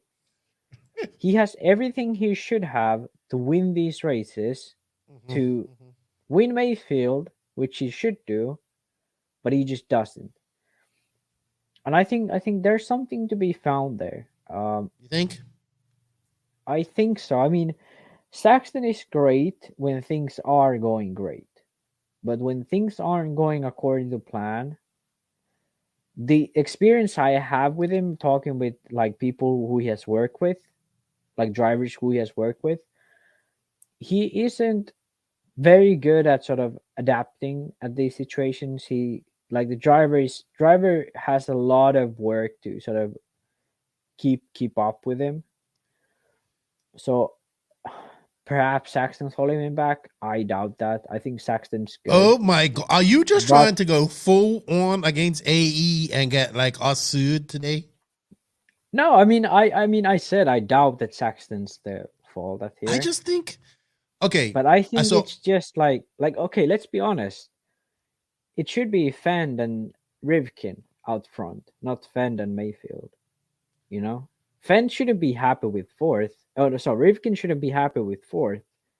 He should be disappointed with fourth. Like, that's what I'm saying. I think he's as happy as with fourth as Phend was happy with fourth at DNC. It was like we were just happy to get there. That's what I mean. Okay, just happy to get there. I mean, Rivkin was 11th at DNC. Like, that's the thing. Like, there's, in my opinion, Rivkin is just as a good of a driver as Phend. Like, okay, he doesn't have that flashy speed, but he's a two-time Tool Drive World Champion. Phend two-time national champion. Two-time national champion in buggy. Phend has just won his first buggy championship. He has never won any world championships. So it's to me it's odd that we must assume that Phend is so much better than Rivkin at the moment. Because he doesn't have the results. Yeah, that's the thing. Like, Rivkin as a driver is super good. His motivation is out there. He practices a lot. He has all the tools available for him, but something isn't just clicking. Is it the car? In my opinion, it may be, but hard to say. Okay. Is it Saxton? In my opinion, no. Saxton is great. If I ever had him as a mechanic, I'd be happy, I think. So I don't think it's Saxton. Is Barry a bit better than Saxton? I don't know. I mean, my opinion, maybe yes. But these guys can talk it out themselves. I don't know. They can handle it. I'm not saying anything anymore. I'm not saying anything anymore. I don't know. I don't think it's anything to do with those guys. I think it's just... But I mean, then what is it then? Because it is in the tires, it is in the engine. It's either the car, the mechanic, or the driver. In my opinion, it isn't the car, it isn't the driver, and it isn't Saxton. So it's got to be the car. Is it just the car then? Like, if I was looking at this and going full savage, I'd be going, it is the car. But I'm trying to remain objective here and saying, like, it's not the car. But the thing is, like, what's weirding me out was, like, I know these guys have tested this car for a while. Like, first time they tested this front end was already a year ago, and they said they found something great. They tested this early 2021, and they said they found something really good. But Ongaro's results aren't proving it to be very good. DNC didn't prove it to be very good, and these results aren't proving it to be very good. So what's the deal here? Like, well, I think they need to work on the car. That's what I think they need to do. Because in my opinion, that car I ran at the end of 2021 was one of the best cars and fastest cars I'd ever ran. So why, like, in my opinion, if that new car isn't doing the job for them, they are going backwards. Why is that happening? I don't know. Yeah. All right. That's like my process in my mind. And like, I want to be as fair to Associate as possible, because I think, like, I really hope all the best for them. And I think my time at there was great, and I don't have anything sort of against them. Mm-hmm. But I'm trying to be logical here. And I mean, I could be wrong. The car could be good. I haven't tried the new car, obviously. But if we're going by results, it doesn't look like it's good. Yeah, let's be honest. Exactly. Yeah. So I mean, I get it. I get what you're saying. We've spent enough time on Rivkin. We can't figure out his problems. Let's talk about Mason Fuller and how fucking awesome he is. Yeah. Yeah. Not even 18 years old. I said it today on Facebook.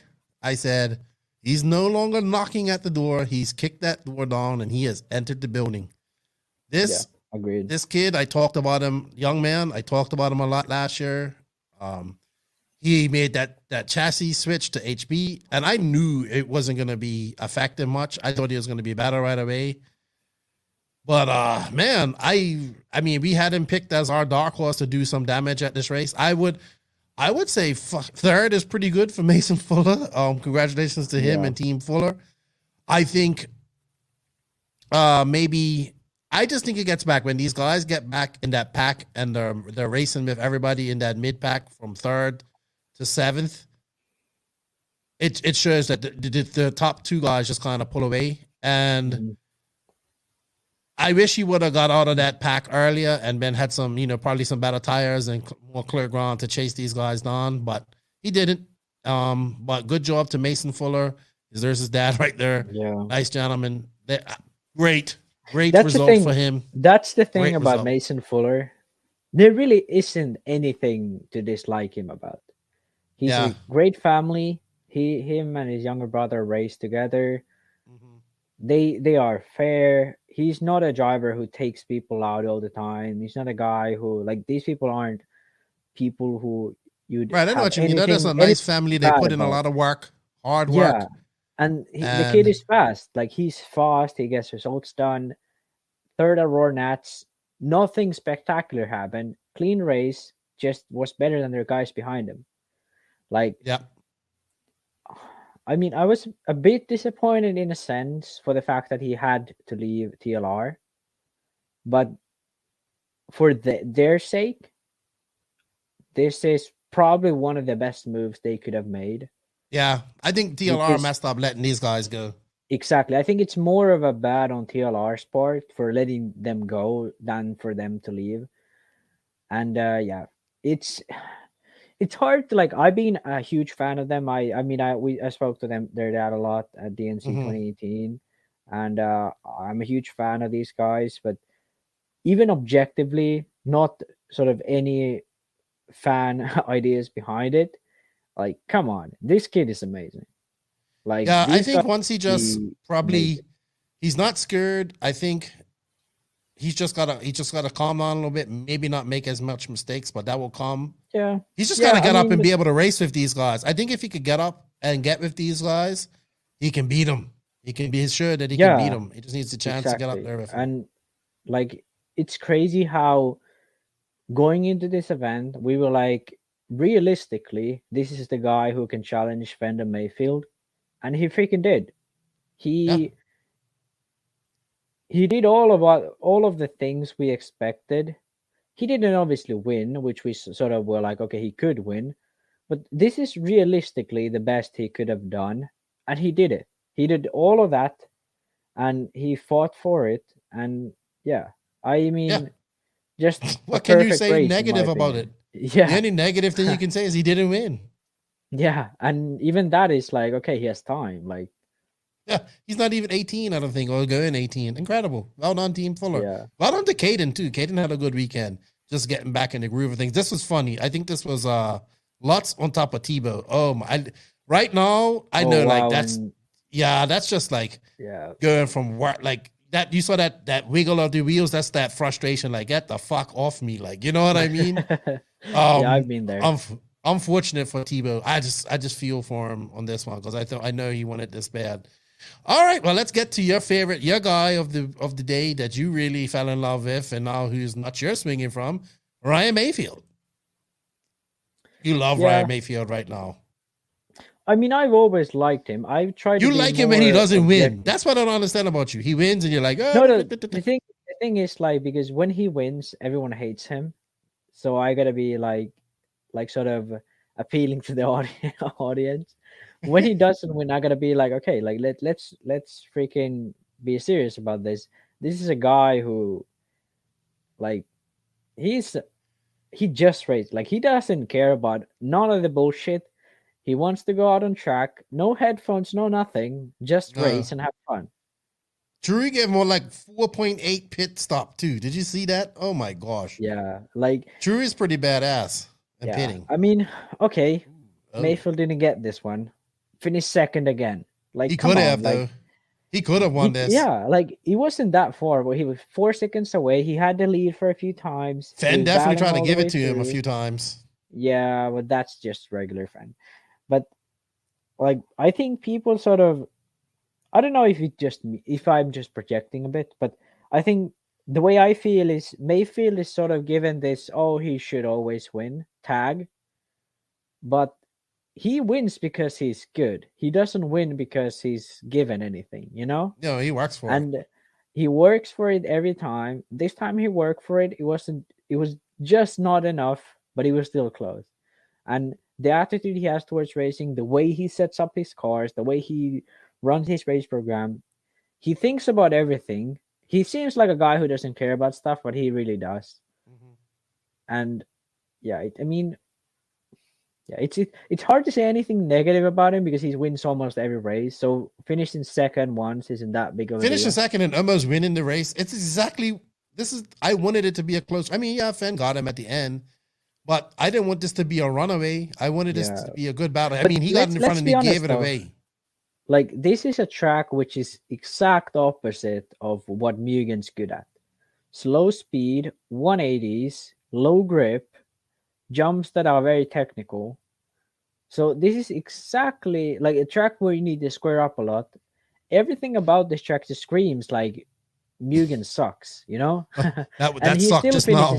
Yeah, but I mean, he still finished second. And everything about this track, except for sort of the rear end about TLR, screams and the bumps of this track, obviously, screams that TLR and C-Hub cars are good. Like, if this was flat track, I'd be like, okay, Mayfield has no chance. The bumps helping a bit, but either way. Look how fast he is catching up to Phend right here, like, you know? Yeah.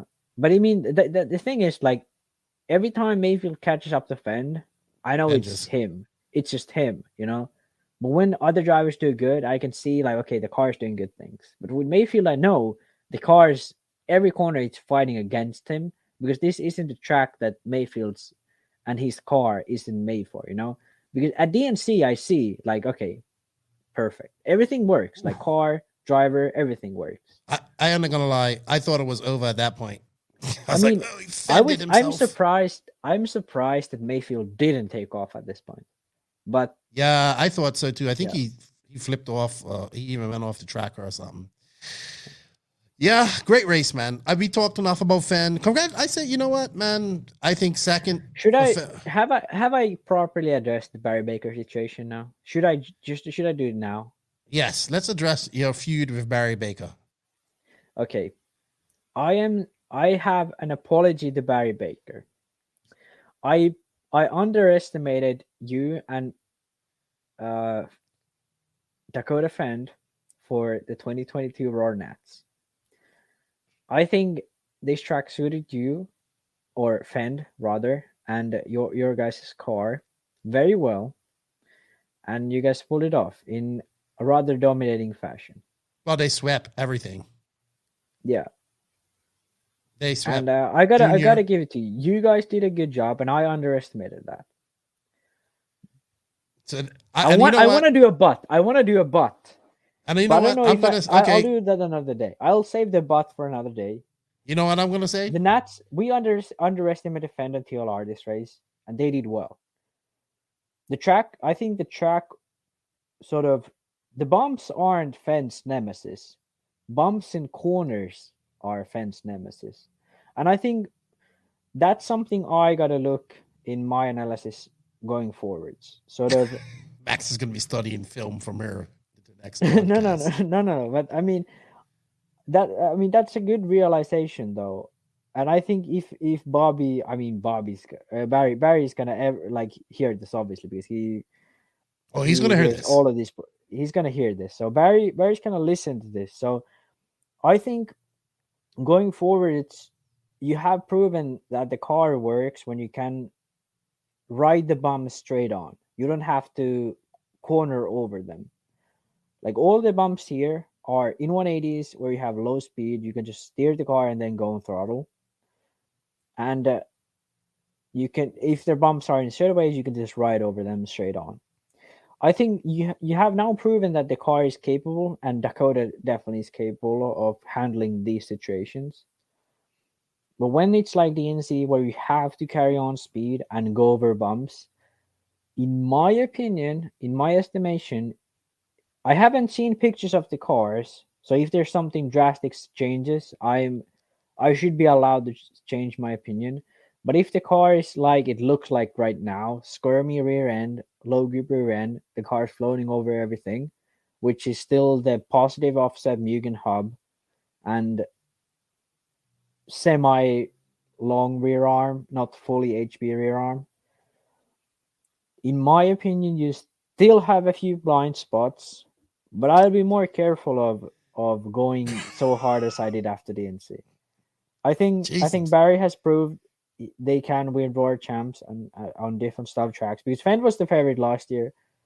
In my opinion, last year was more of a driving error. This year, car looked good. He looked good. Everything looked fine.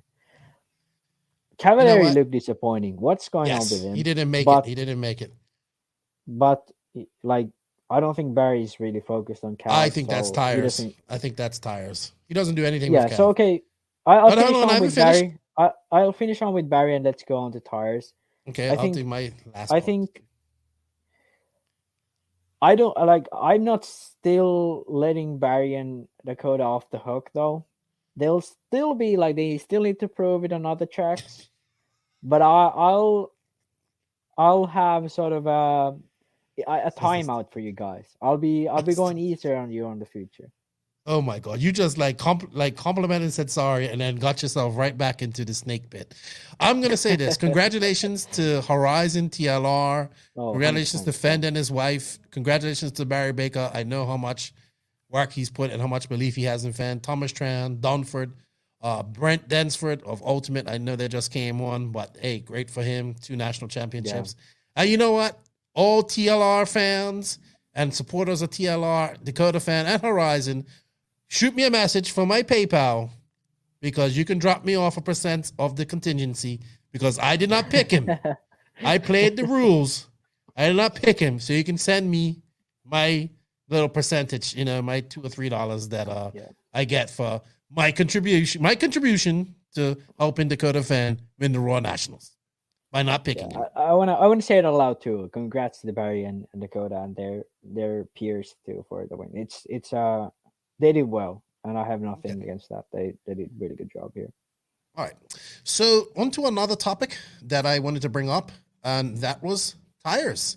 So if you look at the top 5, we have JC. Hold on, this is okay. So in your A final, you had Dakotah fan JC, Ryan Mayfield JC, Mason Fuller JC, Spencer Rifkin JC, Seth Van Dalen JC, Tebow aka Bornhorst JC, Pavitas Hot Race, Rose Hot Race, Lutz aka Ogden Hot Race, Ty Hot Race. Not a pro line tire in sight. Mm-hmm. Would you ever imagine a day when you see a Raw Nats without a pro line tire in there? Well, that's common. To my, like, when I hear that, I'm just like, my brain doesn't know how to handle it, because I remember a time in 2015, 16, 14, 15, 16, perhaps even 17, where if you ran on an abrasive track and you didn't have Proline, you were instantly 2/10 back. Instantly. Because I remember trying, like, we ran AKS at the time. We tried a few other brands at the time, but every time I put on a Proline set of tires, I was 3/10 to 5/10 faster per lap. Like, my average just stepped up a lot. When I was running JC, I was a bit happier than with AK at the time. But even then, the abrasive tracks and sort of tracks where you need to run long range, dry track, like this one actually mostly is. But like their new tire that they released, JC is working amazing. Can't remember the name. It's who we talking about? J Concepts or Proline? J Concept. Recon. Recon. Exactly. Yeah. That tire seems to work wonders. Lots of forward traction. Well, let's just be honest here. J Concepts is the number one tire company in RC right now. It's without a doubt. Without a doubt. They win indoors down southeast. They're winning at DNC. They're winning at the Nationals on a whole different type of track. Like, I know that they have really good drivers, but they're doing well on a regional level and all that stuff as well. And then the only issue with J Concepts is the fact that I don't know of any driver in Europe who runs them. And we're not talking about drivers I know who runs J Concepts aren't doing very good, and they don't really like the J Concept tires. So guess what? That's sort of the only thing against J Concepts, and that's why I'm sort of not putting them number one in the world. Okay, in America, in America, 100%. Okay, sorry, I should say that. It's also just like they weren't really seen on the West Coast, but Adam Drake's changed that now. But I mean, you can't compete with this. I think just right now that when I was talking about Tebow earlier, I just think like Hot Race is like is below. It's no offense to Hot Race guys in America though. They're below J Concepts, but they're coming. You know what I mean? They're still there. I don't think they have. Yeah. You know, they're not too far below, but they're below. And then AKA, in my opinion, is down below. And I think Proline, while they still have good tires and stuff like that, they're just not. The racing program doesn't see. I mean, I think Aiden runs for them. You get what I'm saying. Yeah. I'm not saying that they're gone. I do, yeah. But I just think. I think you want my honest opinion, man. I just think AKA hasn't changed since when we was running them, and I think the same issues still come up. And I just think like J Concepts and the development, the compound development and tread development is just giving these guys next level a better advantage. I'll be honest with you. That's what I think. The first race I ever ran with J Concepts in 2018 at DNC. At that race, those tires were good. 100% a lot better than AK was at the time. So the fact the sort of J Concepts is not good at West Coast argument has been it's over. It should have been thrown out the window in 2017, because if you're looking at DNC wins, Hot Race is the only brand who has won the race, and that was David in 2020. Every other year, it's been J Concepts and Mayfield. Okay, Tessman won it before. He won it with Proline, but that was way, way back. Proline has been good at times, but J Concepts is sort of the only brand who has kept up, because Rona works a lot. Proline just got bought by Horizon. AKA has almost gone bankrupt a few times. They fired one of the main guys, Pavides. Hot Race and J Concepts are in my sort of view, the only big brands that work to make the tires better. And it's not a surprise that those two brands are looking the best at the moment. So my question to you is, for guys like a Tebow and a Lutz, like remember Tebow went to Proline, came back to AKA. I know he likes what he likes, and I know. Do you think if Tebow is on J Concepts rubber on this track, he wins this race? Oh no, not at all. You don't? I think No. I don't think so, because the thing about AKA is those tires are never bad. Right. But those tires are a tire you need to know what they do and drive the car and have the car to suit the tires. Where J Concepts, no matter the car you have, you can see here, it's a Phend car first, which is a pillow ball with a weird rear end. Then you have a pillow ball car with a pillow ball rear end. Then you have a HP. Then you have an associated with a weird front end with a pillow ball and a Mugen style rear end. And then you have an Techno. So all of the cars are very different. AKA needs a car where you can push the car so that it doesn't sort of catch a lot on the side, because AKA tires don't have a lot of give, where J Concepts tires you might even have a lot more give. You can push the car a lot harder, still have grip, and still have the similar corner speed. Whereas AKA you have the a bit more careful, follow the sort of side tracks that you have. Proline I have never driven as much as so that I know how they handle, but they have generally just been good tires all around. But I think that has gone a bit, because I don't see that anymore. The results they have, I don't see that. I don't hear people talking about it that much. So I think Proline is just sort of dropped back a bit. I don't like. It's hard. It's hard to say. The thing about AKA that really annoys me is that they had the best tires at one point. They had the tires who were so much better than other tires on especially tracks like this one at the Roar Nats. But they sort of, in my opinion, they sort of went back. They didn't stay still. In my opinion, the compounds got worse. Yeah, so I don't know if that's fact. I don't know what actually happened, but that's sort of my gut feeling about it. I just feel like at SIC he was, he kind of needed better tires like the AK. Oh yeah, but I mean, I'm not saying that the AK is a okay. I'm not saying he would have won this, but I don't know, man. I just think like if you look at the thing about indoor racing is different. Indoor racing is all about tires. This track should be all about tires. Yeah, I don't know. Probably was good, but I don't know. It's a conundrum, but J Concepts is. It's hard to argue the dominance of J Concepts in America right now, and it's any tire companies have a lot of work to do, and they were telling me like the hot race guys were cutting up tires and making like diamonds out of them too, like the Recon similar. I love this trend of like when someone drills holes in the wing or when someone makes a body that's cab backwards. People just follow and then they think it's better, even though they have no idea what the fuck they're doing. Dude, I would not have wanted to be the one that was gluing up tires at this race, like cutting tires and gluing them up. Like I don't like the ghost pin thing. Yeah, fine, looks cool, but that's not why your tires are sucking. Like, come on, guys. Yeah, I don't know, man. I just feel like if you look at these guys' packages, like Tebow right now is at. I'm using Tebow because we think that is probably at he's trying to do. And I think at some point, maybe he's just going to have to say, I'm going to have to try a different tire package or something. You know what I mean?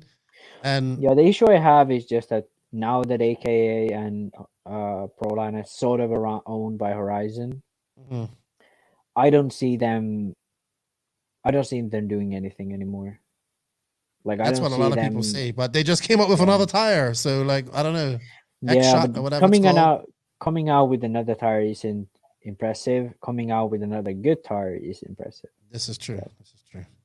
Everyone almost heard near the end of the main. I think that was Mike Sontag fueling up Dakotah Phend. We had seen at one of the points when Mayfield got in the front, he made some mistakes, and he even said, "I made some you can see Mayfield was frustrated with himself at the silly mistakes he made." All right. Well, I think that's it, Max. All in all, great Nats. I enjoyed it. They had a great viewership. Lots of people watching online, which was good. And great job by Live RC. Again, they look like they got the new cameras. Good jobs by the camera. And they didn't have Scotty. I really did like Tyler Hooks and the guy, Ben Ellis, I think his name is. I thought it was just good. Like, I mean, the feed didn't go down. I was happy. It was on YouTube. It was on Facebook. I watched it. I binged it all weekend. That was on all weekend. I told my wife, don't bother me. I'm watching this. Don't ask me to turn it down. Don't ask me to turn it off.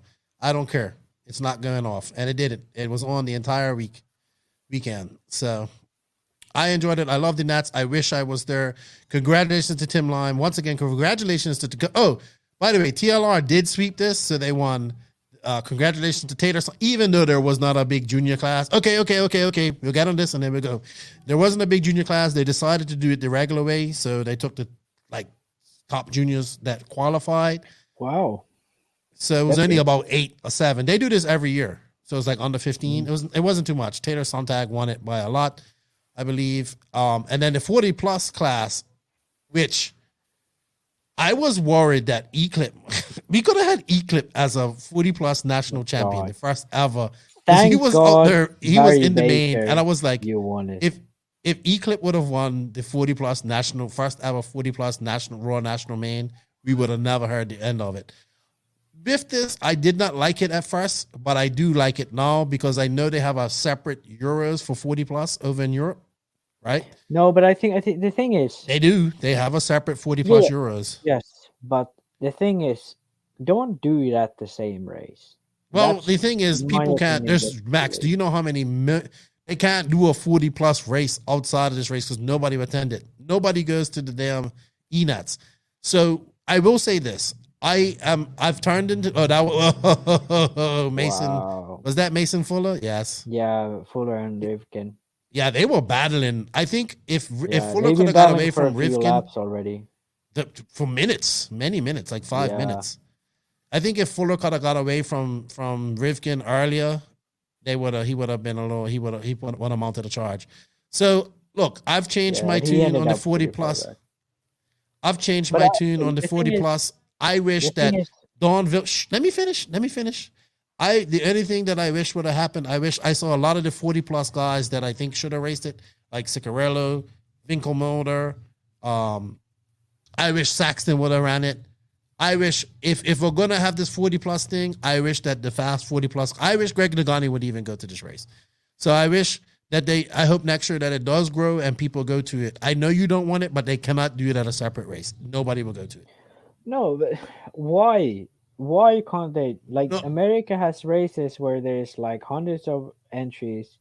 Because nobody goes. Because the ENATs had 50 entries 50 people attended last year, and they were only get.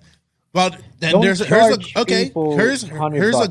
charge. It's not that. It's not that. What is it? It's just people don't want to go. Like nobody the people that race. I feel that the people that race. It depends where you put it. I think the ENATs will be up the Northeast this year, and I think it will get well attended. I think the people of that race e-buggy really like races that have classes, more of a hobbyist type of thing. But we're not talking about that. We're talking about 40 plus. I do not think it's viable to have a separate 40 plus nationals at a different track. No, because then one of these races would suffer. So either this race would suffer or the 40 plus race would suffer. So I'm fine with having it at this race at a limited, just have a capped entry. Okay, we're gonna have a 40 plus race. It's only gonna be 60 entries. Boom. But I hope that the fast 40 plus guys go see it. But then again, if 40 plus pays the bills, like everybody says, then maybe there is enough people to have a 40 plus early nationals. That's the thing. I don't think there's ever going to be a separate junior nationals because that's not going to happen. There's not enough juniors. 50% of the people who run RC are 40 plus. I at this point it feels like it. So let's just have a 40 plus Roar Nats at Thunder Rally. You're gonna have 200 entries. Yeah, maybe. Yeah, so don't the issue with Roar. I'll do it Truggy and Buggy. You can do both, obviously, but the issue with Roar is they do races at very silly venues. Okay, all sort of credit to the venues. They do at races that want to take their races. That's what happens. Yeah, they don't really have a choice anymore. They do at it at venues which people don't really go to naturally. They have like LCRC last year was a good. But guess what? A lot of people go to LCRC. Yeah. It has a good race attendance. That was a good sort of Roar Nats. But the oftentimes Roar takes like E-Nats, like they did this at a 10 scale track in Florida. Yeah, like, because nobody else would do it.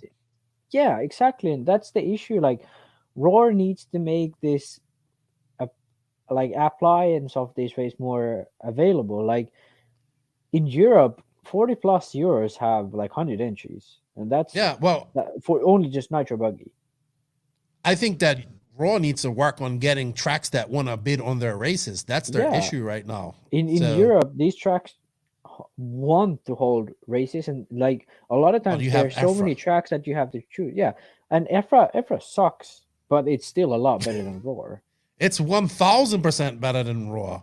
Yeah, I'm hearing some rumblings about stuff. People just, I know we heard this at every Nationals, but I'm hearing there's some rumblings that like a lot of top pros and manufacturers are just fed up with Raw, and there might be a push to start a whole another organization. I've been so savage on this podcast. I'm not gonna start again, but we're near the end. We're near the end. We're at the end. Nothing's gonna happen. Not until they get a new organization. Yeah, no matter what these manufacturers say, they will never do anything to grow RC. They will keep doing what's going on around them, and that's it.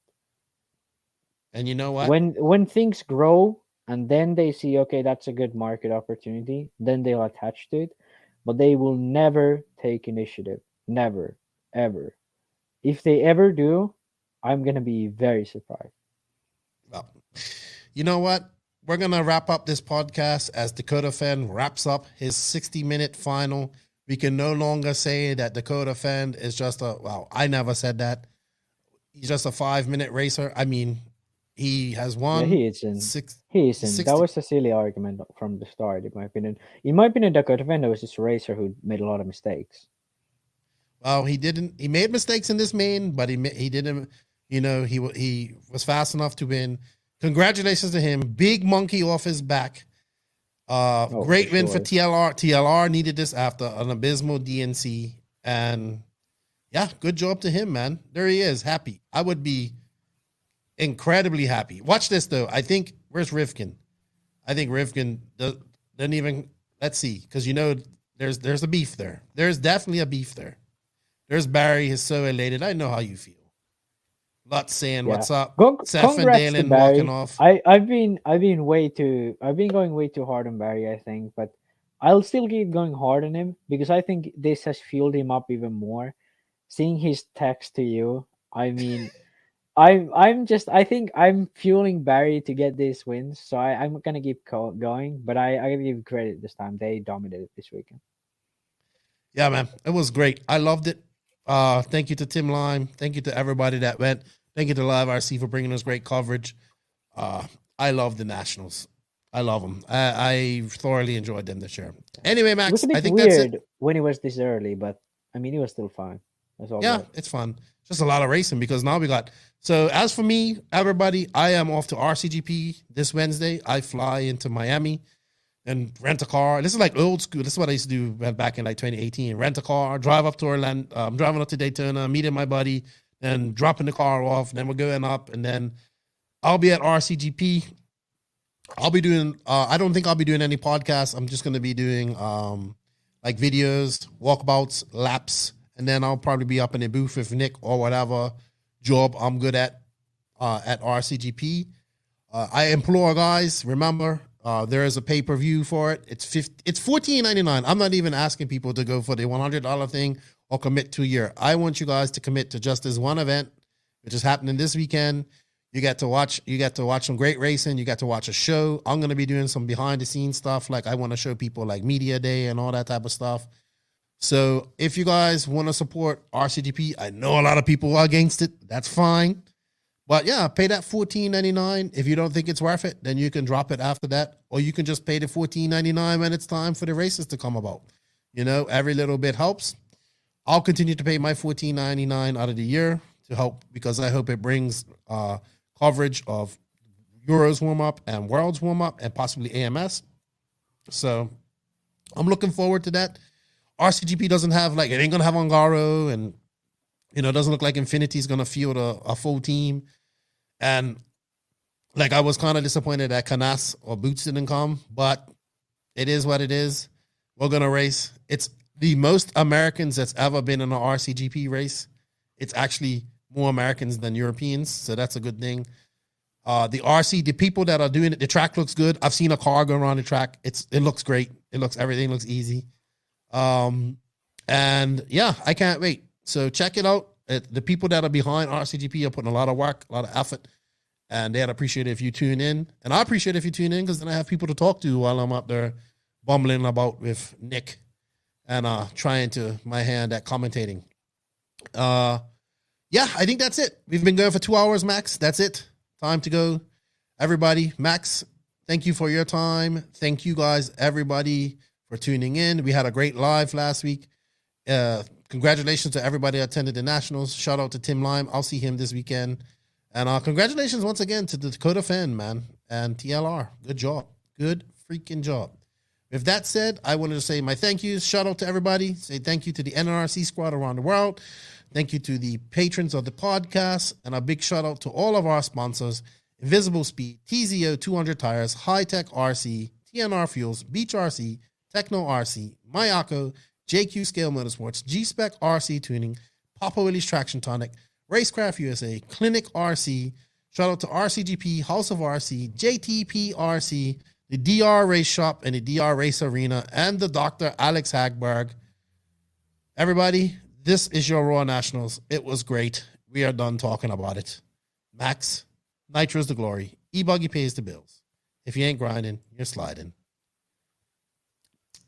We're out. Short intro.